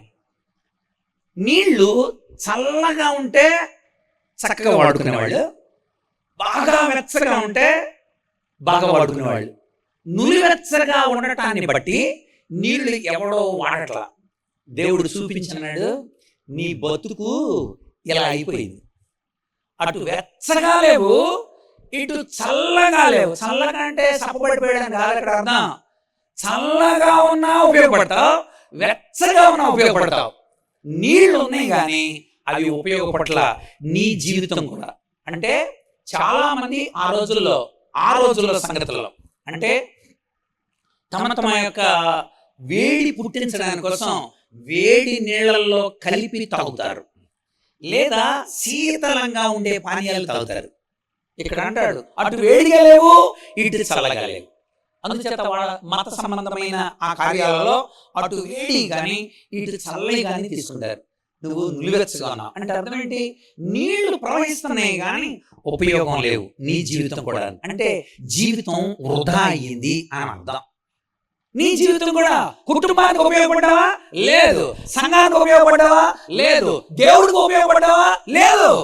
నీళ్లు వృధాగా పోతని నీ జీవితం కూడా అంతే. నిజానికి మన జీవితం చాలా విలువైంది. ఎఫెసీ పత్రిక 2వ అధ్యాయం 10వ వచనం. ఎఫెసీ పత్రిక 2:10. మరియు వాటి యందు మనం నడుచుకున్న వలనని దేవుడు ముందుగా సిద్ధపరచిన సత్క్రియలు చేయుటకై మనము క్రీస్తు యేసునందు సృజింపబడిన వారమై ఆయన చేసిన పని. అంటే అర్థమైందా? దేవుడు ముందుగా సిద్ధపరిచిన మంచి పనులు చేయడానికి. దేవుడు వృధా కోసం కాదు. మన ఎవరో విజయారెడ్డి అని ఒక ఆవిడ పాపం తన కొడుకుని కూతురుని ఇద్దరు హై స్కూల్లోనూ అదే స్కూల్లోనూ కాలేజీలో ఇద్దరు చదువుతున్న వాళ్ళు ఇద్దరు తీసుకొచ్చేసి ఏమి చెప్పిందో తెలియదు. రైల్వే ప్లాట్ఫామ్ మీద నుండి కిందకి దిగి రైలు వచ్చేస్తుంటే ఇద్దరిని పట్టుకొని ఇలా నిలబడింది, ట్రైన్ మీద నుండి వెళ్ళిపోయింది. జీవితం అది చదువుతున్నప్పుడు జీవితాన్ని వృధా చేసుకుంటున్నారు చాలా మంది. అసలు ఏం సంఘటనలు జరిగినాయో తెలియదు. ఆమె 1,15,000 రూపాయల జీతం, అద్భుతమైన జీతం, చాలా మంచి భర్త కూడా చక్కగా దుబాయ్లో మంచి ఉద్యోగం చేస్తా ఉన్నాడు, మంచి పిల్లలు, తెలివిగల పిల్లలు. ఎందుకు ఇలా చేసింది? ఇలాంటి ఆత్మహత్య చేసుకుంటున్న వాళ్ళు తమ జీవితం ఒక విలువైందని, తమ జీవితం దేవుని ద్వారా ఏర్పరచబడిందని, మంచి కార్యాలు చేయడానికి కోసం దేవుడి జీవితాన్ని ఇచ్చాడన్న సంగతి తెలుసుకోలేదు. వృధాగా తిరుగుతున్న యవనస్తులు, గంజాయిలు తాగుతున్న యవనస్తులు, అనేక మంది తమ జీవితాన్ని కాలం గడుపుకుంటూ వృధాగా. నీకు వాళ్ళకి తేడా ఏంటి? ఆ నీళ్లకి తేడా ఏంటి అని అడిగాడు. మన జీవితం నిజంగా వృధాయేనా? నో. మనం దేవుని ద్వారా సృజింపబడిన వారమై ఆయన చేతి పని అన్నాడు. యెషయా గ్రంథం 43వ అధ్యాయం 7వ వచనంలో నేను సృజించిన నా పిల్లల ద్వారా నేను మహిమ పొందాలని ఇష్టపడుతున్నాను అన్నాడు. దేవుడు సృజించిన మన ద్వారా దేవుడు మహిమ పొందాలి. అబ్బా నువ్వు ఎంత బాగా మారావురా, నా మాట ఎంత బాగా విన్నావు, నేను నిన్ను వాడుకుంటాం. ఎస్, అబ్బా ఎంత బాగా వాడు ఎలా మారాడురా, దేవునికి మహిమ అనని ప్రజలు నిన్ను చూసి దేవుని మహిమపరచాల. అందుకుంది జీవితం. నీళ్లలాగా ఉండిపోయావు నువ్వు. ఇది మొట్టమొదటిది. జీవితం వృధా అయిన వాళ్ళు చాలా మంది ఉన్నారు. దానికి అక్కడ ఉన్న నీళ్లను చూపించాడు. అక్కడున్న పరిస్థితులే ఎప్పుడని మీకు చెప్పేది. అక్కడ జరిగిన పరిస్థితులు, ఆ రాజ్యంలో పరిస్థితుల్ని ప్రస్తుత ఆధ్యాత్మిక స్థితిగతులకి చక్కగా అన్వయించి దేవుడు చెప్పాడు. అందులో మొట్టమొదటిది, నువ్వు చల్లగానైనా లేదు, వెచ్చగానైనా లేదు. అంటే ఉపయోగించుకోవటం చేత కాదు. అంటే అర్థం యూటిలైజేషన్ ప్రాబ్లం ఉంది మీకు. ఉపయోగించుకోవటం చేత కాదు మీకు. బైబిల్లో ఉంటాయి, చదవం. అంటే మెడిసిన్ ఉంటుంది, వేసుకోము. నిజమే. అక్కడ అనేకమైన దైవజనులు ఉంటారు, తెలుసుకోము. ఎన్నో కామెంటరీలు ఉంటాయి, చూసుకోము. అంటే ఉన్నదాన్ని వినియోగించుకోలేని స్థితి. నేను తెలుగు కొన్ని పుస్తకాలు చదువుతున్నప్పుడు సామెతలు, వాటి వెనుకున్న పుట్టుపూర్వోత్తరాలు, బోధరాజు రాధాకృష్ణ గారు ఒక పుస్తకం రాశారు. అసలు అన్నీ ఉన్నా కానీ అల్లుడి నోట్లో శనుంది అనే సామెత ఎందుకు వచ్చిందబ్బా అని నేను ఆ పుస్తకం చదివా. అన్నీ ఉన్నా కానీ అల్లుడి నోట్లో శనుందంట. ఇదేంటిది, ఈ సామెత ఎందుకు వచ్చింది అని చదివితే అందులో ఇలా ఉంది. కొత్త అల్లుడు వచ్చాడని అత్తగారు 64 కూరలు ఉండిందంట. 64 కూరలు వరుసగా పెడుతుందంట. ప్రతిదీ తింటాం అంటున్నాడంట. చేపల కూర బాగోదా, కోడిగుడ్ల కూర బాగోదా, కోడి మాంసం కూర బాగోదా, లేదా బంగాళదుంప బాగోదా, అన్నీ ఏంటి, అన్నిటికీ అన్నాడు. ఏంటని దగ్గరికి వెళ్ళి చూసిందంట, నోరు పూసిందంట. మనవాడికి అప్పుడు అందంట, అన్ని బాగానే ఉన్నాయమ్మా, అల్లు నోట్లో చేరుంది. ఒప్పుకోలేని బుద్ధి, ఒప్పుకోలేని నాలుక నీకుంటే దేవుడు ఎన్ని ఏర్పాటు చేస్తే ఉపయోగం ఏంటి? ఎన్ని లక్షలు పెట్టి ఎంతమంది దైవజనులు పిలితే ఉపయోగం ఏంటి? నీ దగ్గర చేనుంటే, నీ నోట్లో ఒప్పుకోలేని స్థితి ఉంటే, నిజమే అది. వృధా అవుతున్న నీళ్లు, వృధా అవుతున్న నీ జీవితానికి గుర్తు. ఎన్ని సంవత్సరాలు వచ్చినాయి? బైబిల్ ఎంత బాగా తెలుసు. మీ టెక్స్ట్ బుక్లు ఎరగ చదివేసేస్తారు మీరు. అసలు మొత్తం అన్ని పుస్తకాలు, తెలుగు, లెక్కలు, సోషల్ సైన్స్, హిందీ, విజీ, పీజీ ఇన్ని ఉంటాయి. అందులో సగం ఉంటుంది బైబిల్. అవన్నీ తెగ చెప్పేస్తారండి. జన్మేరి బాబు కాబట్టి బిలంట బైబిల్ ఇచ్చేది స్క్రీన్ చేసినట్లు 6 పేజీలు అప్పచెప్పేస్తున్నారు వాళ్ళు. బైబిల్ ఒక కంటతో వాక్యం రాదు. బైబిల్ చదవం మనం. అంటే జీవితం భౌతిక పరంగా ఎదిగింది, ఆధ్యాత్మిక పరంగా ఎదగలా. కుటుంబంలో కుటుంబ ప్రార్థనలు లేవు ఇప్పుడు. ఎస్, పిల్లలు బైబిల్ చదివి ఆ తర్వాత టిఫిన్లు చేయటం లేదు. పిల్లలు బైబిల్ చదవట్లా, సెక్యులర్గా ఉన్న పుస్తకాలు బాగా చదువుతారు, బైబిల్ చదవరు. జీవితానికి మనం దేవుని దగ్గర ఉండడానికి మూలమైన బైబిల్ విడిచిపెట్టేశారు. అందుచేత గుర్తు చేస్తున్నాను నేను, జీవితం వృధా అవుతుందేమో. ఒకసారి చూసుకో, వెనక్కి తిరిగి చూడు, ఎన్ని సంవత్సరాలు వచ్చినాయి? నీకు రాజులు ఎంతమంది తెలుసు? న్యాయాధిపతులు ఎంతమంది తెలుసు? ప్రవక్తలు ఎంతమంది తెలుసు? నబీపేట. నబీ అంటే తెలుసా? హెబ్రీ భాషలో ప్రవక్త. నబీ అంటే హెబ్రీ భాషలో ప్రవక్త అని రాసి ఉంటుంది. దీర్ఘదర్శి అని రాసి ఉంటుంది. దీర్ఘదర్శి అని అర్థం. అంటే ఈ పేటలో ఉన్న వాళ్ళు దీర్ఘదర్శులుగా ఉండాలా అంటే అర్థం, భవిష్యత్తుని దేవుని ద్వారా గ్రహించే వాళ్ళుగా ఉండాలా దీర్ఘదర్శులు అంటే. ఎంత తెలిసింది నీకు? ఎంత ఉంది నీకు? అసలు వృధా, జీవితం అంతా వృధా. కనుక ఒకసారి ఆలోచించాలి. ఇది మొట్టమొదటి డయాగ్నోసిస్. రెండవది, నీవు దౌర్భాగ్యుడువు, దిక్కుమాలిన వాడువు, దరిద్రుడివి అన్నాడు. బా, ఎంత కఠినమైన పదాలు వాడాడు. ఎందుకు వాడాడో తెలుసు? అది లవదికయ ప్రాంతం బ్యాంకింగ్ ప్లేస్. బ్యాంకింగ్ ప్లేస్ అంటే ఏంటో తెలుసా? అక్కడ వస్తు మార్పిడి జరుగుతుంది. వస్తు మార్పిడి అంటే ఆ చుట్టుపక్కల ఉన్న గ్రామాలన్నీ కూడా అక్కడికి వచ్చి చింతపండు ఇచ్చి కారం తీసుకెళ్తారనమాట. వస్తు మార్పిడి. లేకపోతే కారం ఇచ్చి ఉప్పు తీసుకెళ్తారనమాట. అలాగే వస్తు మార్పిడి, డబ్బులు ఇవ్వటం కాదు, వస్తు మార్పిడి జరుగుతుంది. అది బ్యాంకింగ్ ప్లేస్. ఇక్కడ అంటాడు, ఇక్కడ నీకు బ్యాంకింగ్ ప్లేస్ ఉంది, కానీ నువ్వు దౌర్భాగ్యుడు. నాకేంటి కొదవా, నేను ధనవృద్ధి చేసుకుంటున్నాను, నేను ధనవంతుడినే అని అనుకుంటున్నావు. నువ్వు కనీసం దాతృత్వం తెలియదు నీకు, తెలిసింది ఇతరులకు పంచడం తెలియదు, సాక్ష్యం ఇవ్వడం తెలియదు నీకు. అంటే ఇతరులకు ఇచ్చి వాళ్ళ దగ్గర నుండి పుచ్చుకోవటం కూడా తెలియదు. ఇక్కడ బ్యాంకింగ్ ప్లేస్, నువ్వు దౌర్భాగ్యుడు అంటే అర్థం, ఆ బ్యాంకును నువ్వు వినియోగించుకోవట్లా. జీవితానికి వినియోగం లేదు, నిర్లక్ష్యం. చాలా మంది అంతే. సమయము గడచిపోయిన యేసావు శ్రద్ధతో వెదకెను సమయముకై, మారు మనసు పొందానవకాశము దొరకక ఏడ్చెను ప్రియ స్నేహితుడా, కాల విలువ నీకు తెలియకపోయిన కష్టాల పాలాయదవు. కాలం విలువ తెలియకపోతే కష్టాలు పాలైపోతాం. ఎగ్జామినేషన్ దగ్గరికి వచ్చినప్పుడు చూడాలిక జనాలు, అనియా ప్రార్థన చేయనియా, అమ్మో భయం అవుతుందనియా. ఏమ్మా సంవత్సరం అంతా ఏం చేసావు నాన్న? ఎగ్జామినేషన్ ముందులో వీళ్ళందరూ ఎన్ని ప్రార్థనలు చేస్తారనుకున్నారు? ప్రభు 10 చదివావునైనా 5 వచ్చేలా చేయి. 10 చదివారంట, 10 చదివారంట. ఈ సంవత్సర కాలంలో 5 రావాలంట. మరి కొంతమంది ఇంకా దొంగ ప్రార్థనలు చేస్తారు. ప్రభు నీ చిత్తమైతే ముందు వెనక పక్కలు మంచోళ్ళు పడేలా చేయనాయన. ఇది ఇంకా దొంగ ప్రార్థన. దేవుడు అంటే, నా మీద ఎంత ఒత్తిడి తీసుకొస్తున్నారంటరా మీరు? సంవత్సరం అంతా మీకు బుర్ర ఇచ్చానుగా, సంవత్సరం అంతా చదవమని చెప్పానుగా నేను. అందుకని అన్నాడు, నువ్వు దౌర్భాగ్యుడు, దిక్కుమాలినోడివి, దరిద్రుడివి, ఉపయోగించుకోవటం చేత కాదు నీకు.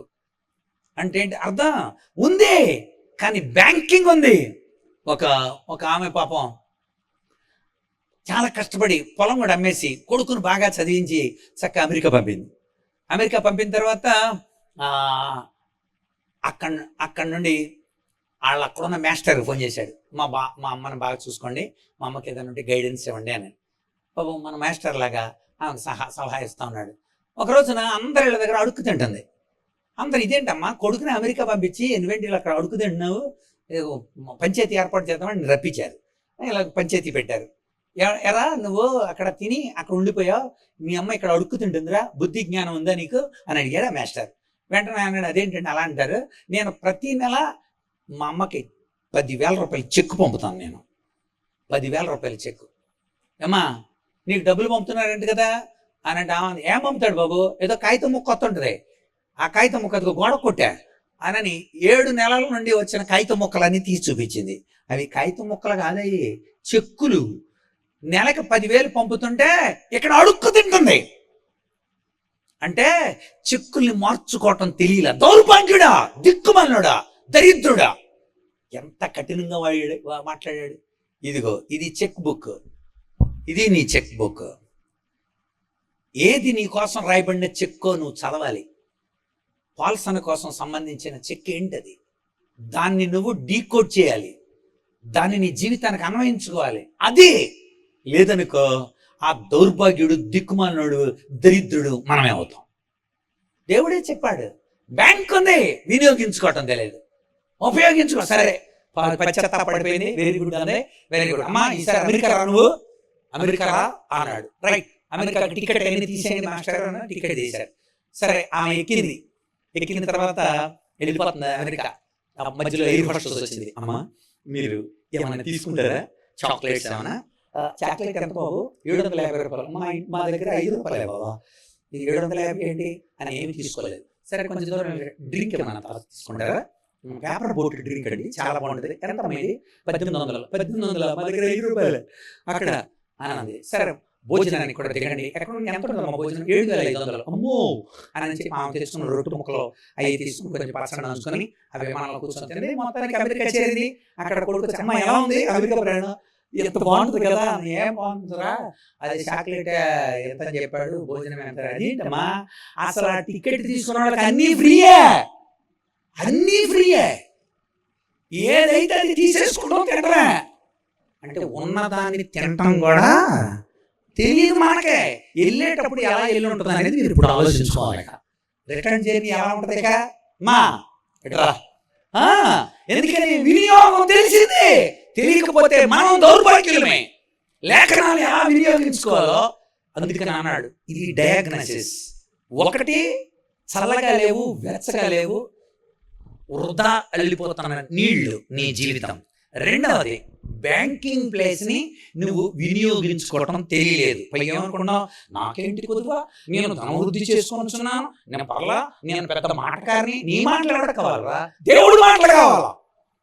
నువ్వెవరు కావాలి? దేవుని సమృద్ధి కావాలి, దేవుని సన్నిధి కావాలి, దేవుని యొక్క వ్యక్తిత్వం కావాలి, ఆయన ఇన్నర్ పర్సనాలిటీ కావాలి, ఆయన ఇండివిజువాలిటీ నీలో కనిపించాలి. అది దేవుడు కోరేది. ఇది రెండవ డయాగ్నోసిస్ లోని రెండవ విషయం. మూడవది నీవు గుడ్డివాడు. నీవు గుడ్డివాడు. సంఘానికి చెప్తున్నాడు నువ్వు గుడ్డివాడివి. చాలా కఠినంగా వాడాడు. ఎందుకు గుడ్డివాడు అన్నాడంటే, చిత్రమైన విషయం ఏంటంటే ఆ ప్రాంతంలో కళ్ళకి జబ్బులకి కాటుక తయారవుతుంది. అది పురుగ్రియ ప్రాంతం. ఆ ప్రాంతంలో ఉన్న రాయిని అరగదీసి అందులో ఒలివను చేసి అందులోని సుగంధ తైలం ఒకటి కలిపి కళ్ళకి కాటుక తయారు చేస్తున్నారు. ఇంత క్రితం కళ్ళకి కాటుక జబ్బుల కోసం పెట్టుకున్న వాళ్ళు ఇప్పుడు అందం కోసం పెట్టుకున్నారు. ఆ కళ్ళకి పెట్టట్లా, కళ్ళ పైన కళ్ళ కింద పెడుతున్నారు. ఇప్పుడు ఆ రోజుల్లో జబ్బు కోసం పెట్టేవాళ్ళు కాటుక. అది కూడా కళ్ళకి కాటుక అక్కడే తయారవుతుంది. నేను ఎన్సైక్లోపీడియా బ్రిటానికా చదివాను. ఆ ప్రాంతంలో ఎవరైనా డాక్టర్లు ఉన్నారా? 2 డాక్టర్లు ఉన్నట్టు ఎన్సైక్లోపీడియా బ్రిటానికా ఇచ్చింది. అందులో సియుక్సిన్ అనబడిన ఒక డాక్టర్, అలెగ్జాండర్ ఫిలాంథెస్ అనబడిన డాక్టర్, 2 డాక్టర్లు కళ్ళ డాక్టర్లు ఉన్నారు. నువ్వు గుడ్డోడివి. ఎంత కఠిన, ఉపయోగించుకోవడం తెలియదు. మందు తయారైంది అక్కడ. ఇంట్లో బైబిల్ ఉందా? ఇంట్లో ప్రార్థనలు జరుగుతాయా? చర్చిలో ఉంటావా? చర్చిలో ఉంటావు, ఒక్క పాట రాదు. చర్చిలో ఉంటావు, ఒక్కరోజు ఆరాధన చేయవు. చర్చిలో ఉంటావు, అటు ఇటు చేతులకు ప్రార్థనలు చేస్తావు, కానీ దేవుని ఇంకా నమ్మలా, బాప్తిజం కూడా తీసుకోవాలా, బైబిల్ ఒక్కసారి కూడా పూర్తి చేయాలా. గుడ్డివాడా. లవదికే సంఘాన్ని దేవుడు అన్నాడు గుడ్డోడు నువ్వు. ఎవరు గుడ్డోళ్ళు? ఎవరు గుడ్డోళ్ళు అంటే, కనలేని కనులేలనయ్యా, వినలేని చెవులేలనయ్యా, నిన్ను చూడ మనసాయనయ్యా ఏసయ్యా. నిన్ను చూడలేని కళ్ళు ఎందుకు నన్ను అయ్యే గుడ్డి. లేఖనాలు చూడని కళ్ళు గుడ్డివి. దేవుని ప్రత్యక్షతని ఎరగని కళ్ళు గుడ్డివి. లవదికే సంగమా, మందుంది కానీ కళ్ళకు రాసుకుంటులా. కళ్ళు తెరవబడితే తెలుస్తుంది. ఎఫెసీ పత్రిక 1వ అధ్యాయం 18వ వచనం. కళ్ళు తెరవబడితే ఏం కనపడుతుంది? ఏం కనపడద్ది? మనోనేత్రములు వెలిగింపబడినందున మిమ్మును పిలిచిన పిలుపు వలనైన నిరీక్షణ తెలుస్తుంది. పరిశుద్ధులు ఆయన స్వాస్థ్యం యొక్క మహిమైశ్వర్యం తెలుస్తుంది. క్రీస్తునందు వినియోగపరిచిన బలాతిశయాన్ని బట్టి విశ్వసించు మన యందు ఆయన చూపే శక్తి యొక్క అపరిమితమైన మహాత్మ్యం తెలుస్తుంది. కళ్ళు తెరవబడితే కనుక మనం కళ్ళు తెరవబడినయా? మనకి దేవుని ప్రత్యక్షతను చూస్తున్నామా? దేవుని లేఖనాల్ని ప్రతి దినం చదివితే, అందుకే 119:18 ఇలాగంటాడు, నీ లేఖనం నుండి ఆశ్చర్యమైన సంగతులు చూసినట్లు నా కళ్ళు తెరువు ప్రభువా, ఓపెన్ మై ఐస్, నా కళ్ళు తెరువు ప్రభువా. ఇప్పటికైనా సరే నువ్వు కళ్ళు తెరిచి నువ్వు గనుక చూస్తే లేఖనంలో ఉన్న స్థితి నీకు కనబడుతుంది. అందుకని పౌలుకి కళ్ళ నుండి పొరలు రాలాలి, తెరలు చెరగాలి, అరలు తొలగాలి, అప్పుడు క్లారిటీ ఉంటుంది. పొరలు రాలాయి పౌలుకి, తెరలు చిరిగాయి కనుక లోపలికి వెళ్ళడానికి అరలు తొలగాయి, అందుచేత మార్గం సరళమైంది. ఈరోజు కూడా నువ్వు గుడ్డివాడు, ఎంత బాధతో చెప్తున్నాడు ఈ మాట. ఎందుకంటే మనకి కళ్ళు చాలా ప్రధానం కదా, ఇంద్రియానాం నయనం ప్రధానం. ఇంద్రియాలలో కన్ను చాలా ప్రధానమైంది, వెరీ గుడ్, ప్రధానమైంది. కానీ ఆ కంటిని నువ్వు చాలా జాగ్రత్తగా చూసుకోవాలి. దేనికోసం చూసుకుంటున్నావు? దేనికి వాడుతున్నావు నీ కన్ను? ఒక రోజులో నీ కన్ను దేన్ని చూస్తుంది? చాలా మంది ఇక్కడ ఉన్నారు, ఫేస్బుక్లు చూస్తున్నారు. ఈ బుక్లో ఏనాడు ఫేస్ పెట్టరు వాళ్ళు. బుక్లో కొంచెం ఫేస్ పెట్టండి. ఈ బుక్లో దేవాది దేవుని యొక్క ఉన్నతమైన స్పష్టమైన దేవుని లేఖనం. నువ్వు గుడ్డివాడు, మందు అక్కడ తయారవుతుందా? కానీ నువ్వు దాన్ని నెక్స్ట్ నాలుగవది చూడండి. 4వ డయాగ్నసిస్. మొట్టమొదటిది, నువ్వు చల్లగా లేవు, వెచ్చగా లేవు, వృధా అయిన నీళ్లు. 2, నువ్వు దౌర్భాగ్యుడు, దిక్కుమాలుడు, దరిద్రుడు, నీకు బ్యాంకింగ్ ఉంది కానీ దాన్ని వినియోగించుకుంటా. 3, నువ్వు గుడ్డోడికి అలాగ ఉండిపోయావు, మందంతా అక్కడ తయారవుతుంది. 2 డాక్టర్లు ఉన్నారు, ఈనాడు డాక్టర్ల దగ్గరికి వెళ్ళావు, నీ అనుమానాలు నివృత్తి చేసుకోవు. ఆళ్ళు కొట్టుకుంటమే తప్ప, అయ్యగారండి నాకు ఈ డౌట్ వచ్చింది, ఇదేంటో చెప్పండి అయ్యగారు అని దైవజనుల ద్వారా వెళ్ళిపోని తెలుసుకోవడమో, దానికి సంబంధించిన పుస్తకాలు తెచ్చుకోవడమో, మూల ప్రతుల్ని ఒకసారి ధ్యానించడమో మనం చేస్తే దేవుని యొక్క స్పష్టమైన ఆలోచన మనకు తెలుస్తుంది. 4వది, నీవు దిగంబరుడవు, బట్టలు లేవు. ఎందుకన్నాడు తెలుసా మాట? అక్కడ లవోదిక సంఘం అన్నాను. లవోదిక అంటే రాజుగారి భార్య పేరు అని చెప్పాను నేను. అక్కడున్న రగ్గులు బ్లాక్ వూల్, అక్కడున్న గొర్రెలు నల్ల ఊళ్ళు కలిగి ఉంటాయి అన్నమాట. గొర్రెలు నల్ల గొర్రెల సంత అక్కడ దగ్గరలోనే జరుగుద్ది. అందుచేత నల్ల గొర్రెల యొక్క ఊల్ అక్కడ ప్రసిద్ధి, నల్లటి కంబళ్ళు అక్కడ ప్రసిద్ధి. అంటే అర్థం అక్కడ బట్టలు, ఊలు బట్టలు చాలా ప్రసిద్ధి. వాటికి లవోదిక అని పేరు. అంటే ఆ రాజుగారు ఆ కంబళ్ళకి, ఆ ఊలికి లవోదిక అని పేరు పెట్టాడు. అంటే అర్థం లవోదికలో బట్టలు తయారవుతున్నాయా, నువ్వు దిగంబరుడవే అన్నావు.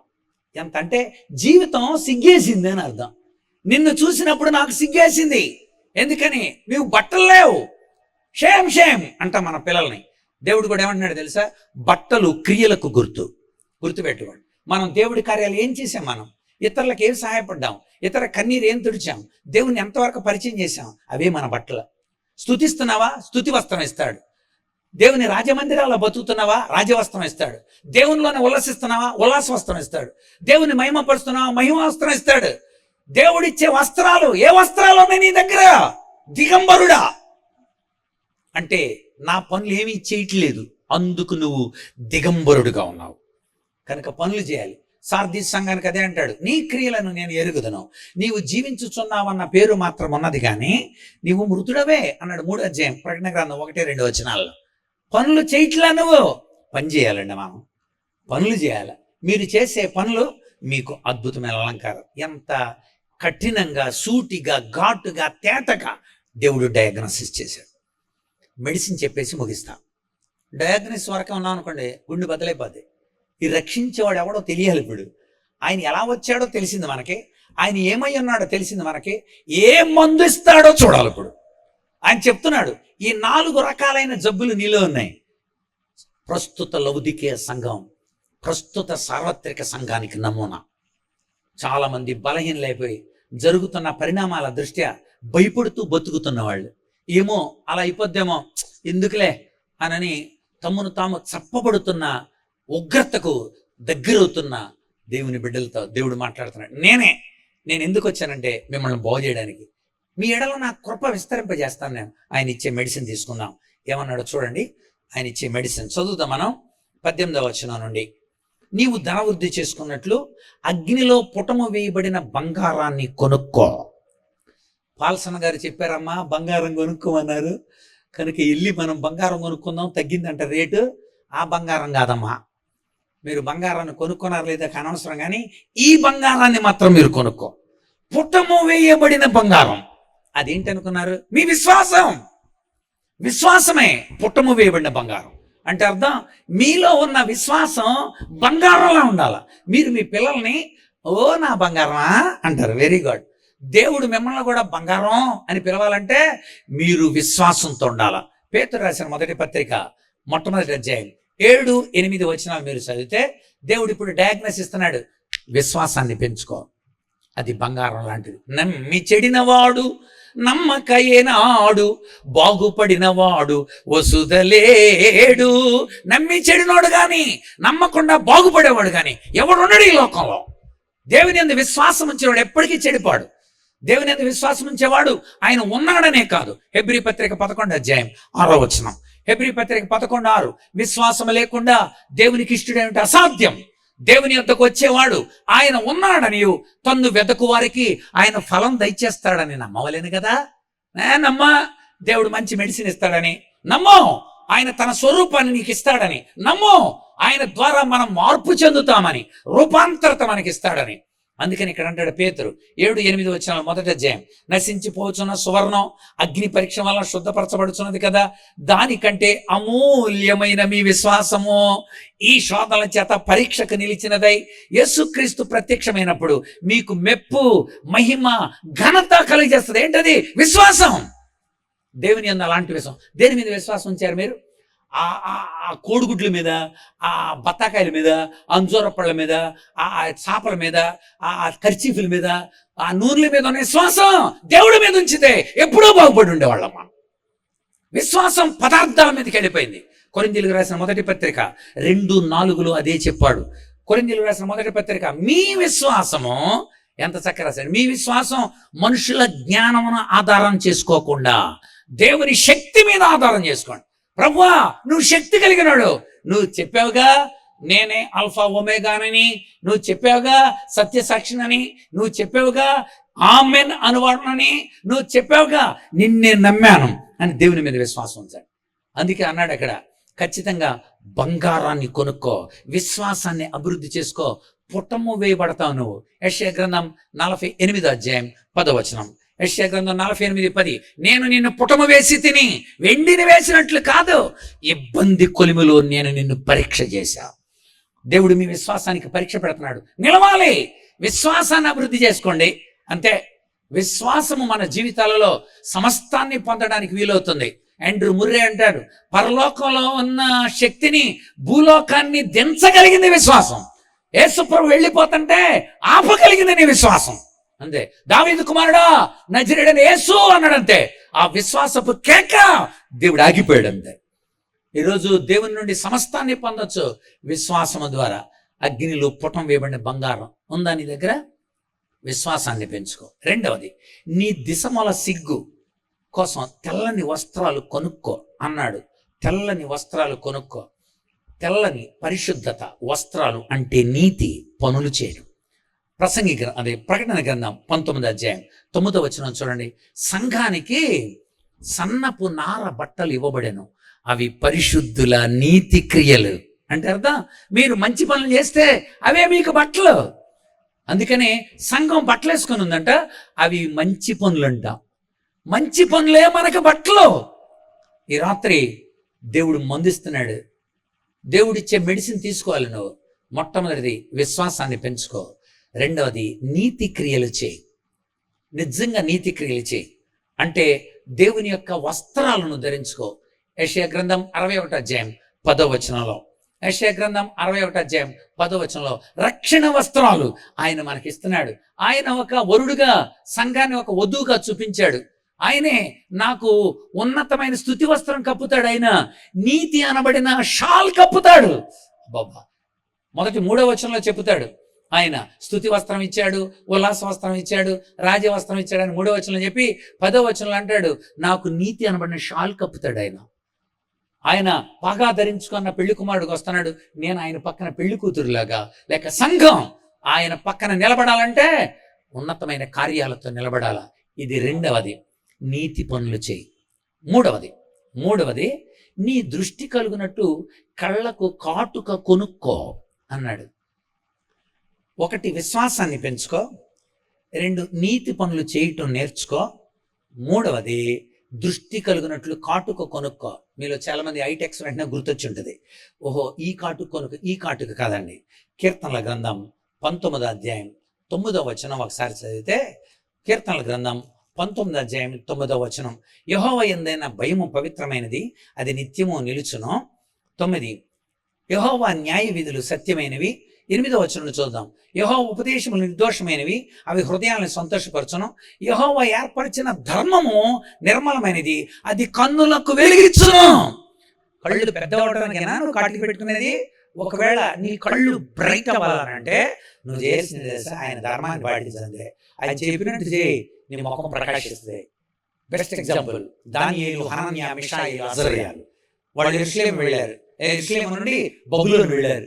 అక్కడికి ఏదో వ్యర్థమైన పదార్థాలు వండి పెడుతున్నారు. వద్దు, వాటిని మేము తినం, తమ్మును తాము అపవిత్రపరచుకొనకుండుటకై అని రాస్తుంది. అంటే మేము అపవిత్ర పడం అవి తిని అని దానియేలు గ్రంథం 1:8 నీతికి నిలబడ్డారు. అప్పుడు ఏం జరిగిందో తెలుసా? తింటాం కుదరదు, ఖచ్చితంగా తినాల్సిందే అన్నాడు అక్కడ రాజు గారి యొక్క వంట. ఆయన కుదరదు, ఏమనుకోకు, 10 రోజులు టెస్ట్ చేసుకో, మాకే మామూలు శాకాహారని వాళ్ళకి మాంసాహారం ఇస్తున్నాం, మాకే మంచిది మందు ఇస్తున్నాం కదా, మేము తాగంలే అలాంటి అన్నాడు. 10 రోజుల తర్వాత చూస్తే ఏమన్నదో తెలుసా?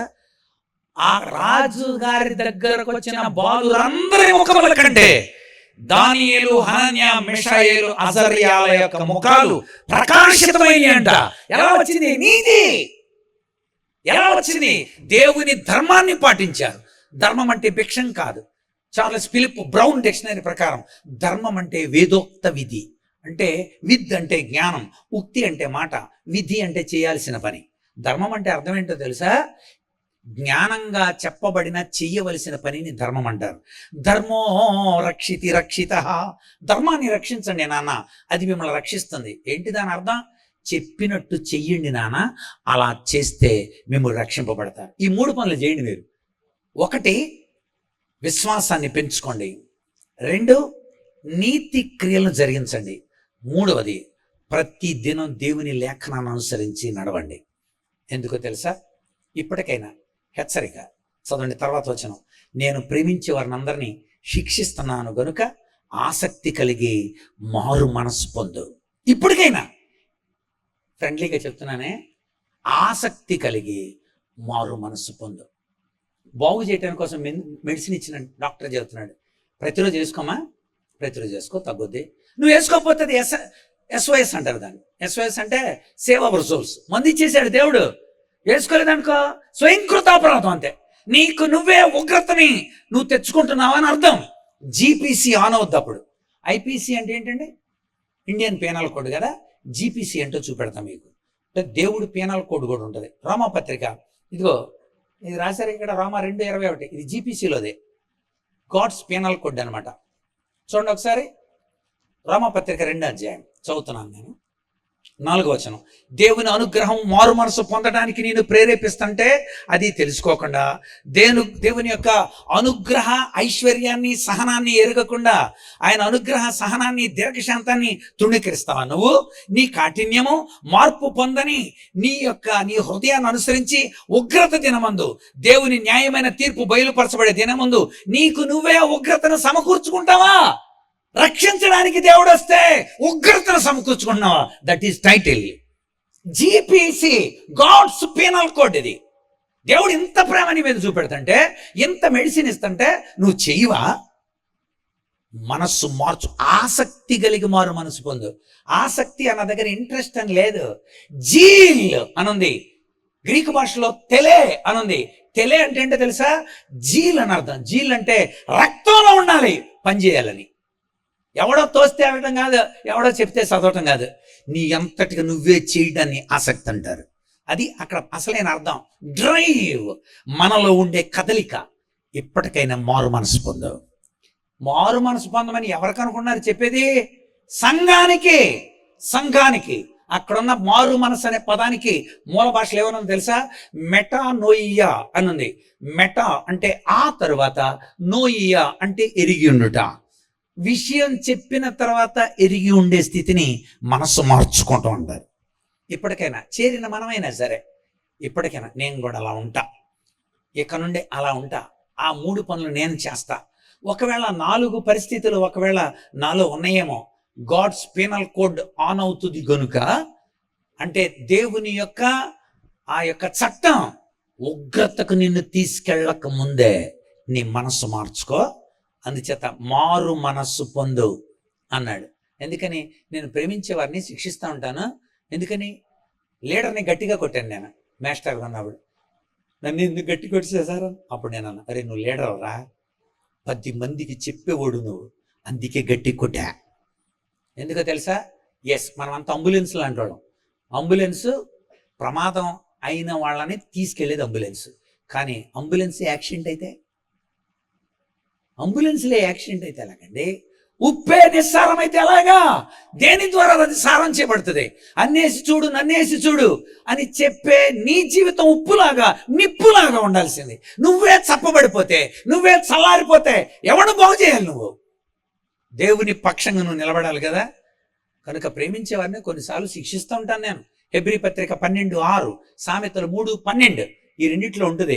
హెబ్రీ పత్రిక 12:6, ప్రభు తాను ప్రేమించు వారిని శిక్షించును, తాను స్వీకరించు ప్రతి కుమారుని దండించును అనుంది.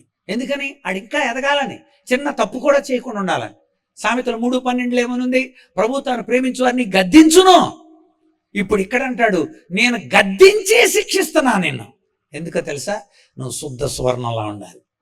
దేవుని పిల్లలు తప్పు చేస్తే వెంటనే దొరికిపోతారండి. బయటోడు ఎంత తప్పు చేసినా దొరకడాడు. నువ్వెందుకు దొరికిపోతావు తెలుసా? దేవుడే నేను దొరికేలా చేశాడు, ఇంకెప్పుడు తప్పు చేయకుండా. అందుకనే ఇప్పుడు ప్రామిస్ చేస్తున్నాడు. ఆ ప్రామిస్ చెప్పి ముగించడానికి నాకు 300 సెకండ్లు ఉంది. 300 సెకండ్లు అంటే 5 నిమిషాలని దేవుడిచ్చే వాగ్దానం. ఏంటి ఆ వాగ్దానం? చదువుదాం.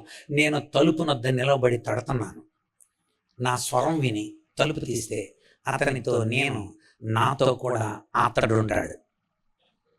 నెంబర్ 1 వాగ్దానం. నేను తలుపు నద్ద నిలిచి తోసుకొని రాలేడా? రాడు. దేవుడు తోసుకొని రాడు. నీకు వీలు ఉంటుంది అనమాట. నీ హృదయానికి 2 తాళపు చెవులు ఉంటాయి. మొదటిది బయట నుండి తీసే తాళం, రెండవది లోపల నుండి తీసే తాళం. లోపల నుండి తీయాల్సిన తాళం నీది, బయట నుండి తీయాల్సిన తాళం దేవుడి. ఆయన ఎప్పుడో శిలువలో తీసేశాడు. నువ్వంటే నాకు ఇష్టం పాల్సాను, నీ తలుపు తీ, లోపలికి వస్తాను, బాగు చేస్తాను, నేను నడిపిస్తా అన్నాడు. ఇప్పుడు నువ్వేం చేయాలి? Yes Lord, I love you, నేను నిన్ను ప్రేమించాను ప్రభా, రా అని తలుపు తీయాలి. నువ్వు చాలా మంది తాళాలు ఉంచుకున్నారు కానీ తాళం తీయట్లే. ప్రభా పెళ్ళి తీస్తాను ఆయన, 2 పిల్లలు కన్నా తీస్తాను ఆయన, అప్పుడు మంచి ఇల్లు కట్టుకున్నా తీస్తాను ఆయన, తీస్తానైన లోపల మన కోసం ఏదో తీయాల్సి ఉంటుంది. అందుచేత దేవుడు ఖచ్చితంగా చెప్తున్నాడు, మన జీవితాలు ప్రేమతో చెప్తున్నాడు. తలుపు తీ. అక్కడ 2 పదాలు వాడాడు. అతనితో నేనుంటా, నాతో అతడు ఉంటాడు. నోటీస్ పట్టి వినారు. అతనితో నేను ఇక్కడ, నాతో అతడు అక్కడ. ఇక్కడ యేసయ్యతో భోజనం చేయలేనాడు, అక్కడ పరలోకంలో యేసయ్యతో భోజనం చేయలేడు. అతనితో నేనుంటా. ఇదిగో మీరు నాతో పాటు భోజనం చేస్తున్నారు.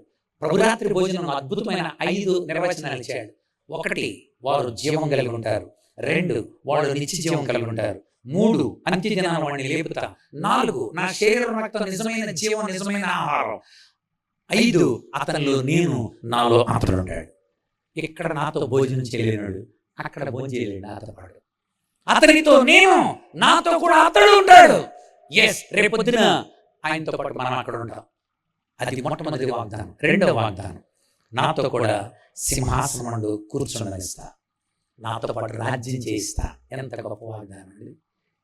దేవుడు మనతోనే అంటున్నాడు, ఎంత గొప్ప వాగ్దానం.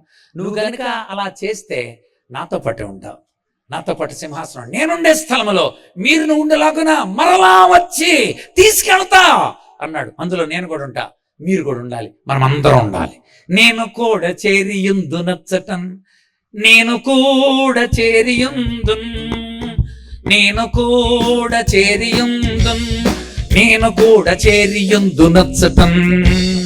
అంత్యదీన మందు దూత బూరనూదుచుండగా, నిత్యవాసరంబు తెల్లవారగా, రక్షణందుచున్న వారి పేర్లు పిలుచుచుండగా, నేను కూడా చేరియుందు నచ్చటం, నేను కూడా చేరియుందు, నేను కూడా చేరియుందు, నేను కూడా చేరియుందు నచ్చటం. నేనుంటా ప్రభా ఆ నిరీక్షణ మనకుందా? లేదనుకోండి, వెంటనే మన స్థితిని ఒప్పుకుందాం. లౌదికయ సంఘంలాగా ఇంకా ఉపయోగం లేని నీళ్లలో ఉన్నావా? ఇంకా నాకేదో ఉంది అని గొప్ప చెప్పుకుంటూ దౌర్భాగ్యుడు, ఆ యొక్క ఉన్నదాన్ని వినియోగించుకోలేని ఆ ధనవంతుడని చెప్పుకుంటున్న దౌర్భాగ్యుడు దిక్కుమాలిన పరిస్థితిలో ఉన్నావా? పనులేమీ చేయకుండా దిగంబరుడిలాగా ఉన్నావా? దేవుని లేఖనాలని చూడలేని గుడ్డివాడోగున్నావా?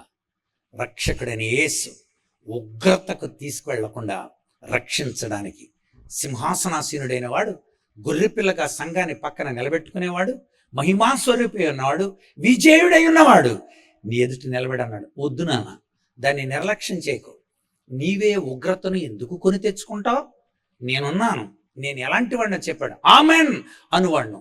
నీకు నేను వాగ్దానాలన్నీ ఆమెన్గా చేస్తా.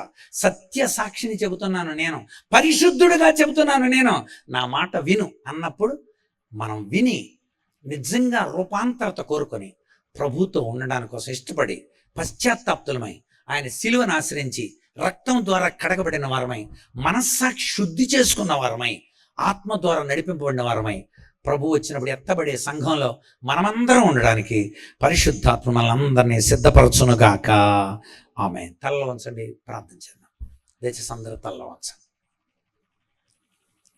పరిశుద్ధుడైన తండ్రి, నీ లేఖన ప్రత్యక్షతను బట్టి వందనాలు.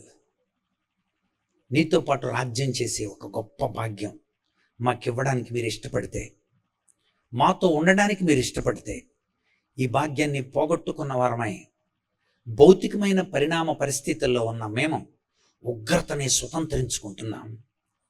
ఈరోజు ఒక రక్షకుడిగా, ఉగ్రతుడిని తప్పించేవాడుగా, మా జీవితాలను బాగు చేసే ఒక ఆత్మీయ వైద్యుడిగా, మా తండ్రిగా, మా కాపరిగా మీరు మా ఎదుట నిలబడి నిన్ను నువ్వు ప్రత్యక్షపరుచుకున్నారు ప్రభువా.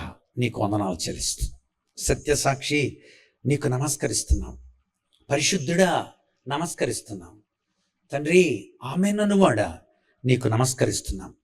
ఎంతమంది తమ జీవితాలను లేఖనాల్లో చూసుకోగలిగారో వాళ్ళందరూ తమ్మును తాము తగ్గించుకొని తమ స్థితిని నీ దగ్గర ఒప్పుకొని నీ ద్వారా బలపరచబడి స్థిరపరచబడి సంఘానికి, సమాజానికి ఉపయోగపడే పాత్రలుగా ఉండడానికి మీ కృప దయచేయమని తండ్రి, నీతి క్రియలు చేయడానికి ఇష్టపడుతూ విశ్వాసాన్ని పెంపొందించుకుంటూ తండ్రి నిరంతరం నీ ద్వారా రూపాంతరత చెందిన వారుగా ఉండడానికి, నీ ధర్మాన్ని పాటించే వారుగా ఉండడానికి సంఘంతో మీరు మాట్లాడిన లేఖన సత్యాన్ని బట్టి వందనాలు చెల్లిస్తూ సమాధానంతో పంపించండి. నీవు వస్తే ఈ రాత్రి వధువు సంఘంలో మేము అందరం ఉండినట్లు మమ్మల్ని అందరినీ సిద్ధపరచండి. యేసయ్య పరిశుద్ధ నామమున స్తుతించి వేడి ప్రార్థిస్తున్నాము తండ్రి. ఆమేన్, ఆమేన్. అందరికి వందనాలండి. Thank you. May God bless you. ప్రభు చిత్తం అయితే మరలా కలుసుకుందాం.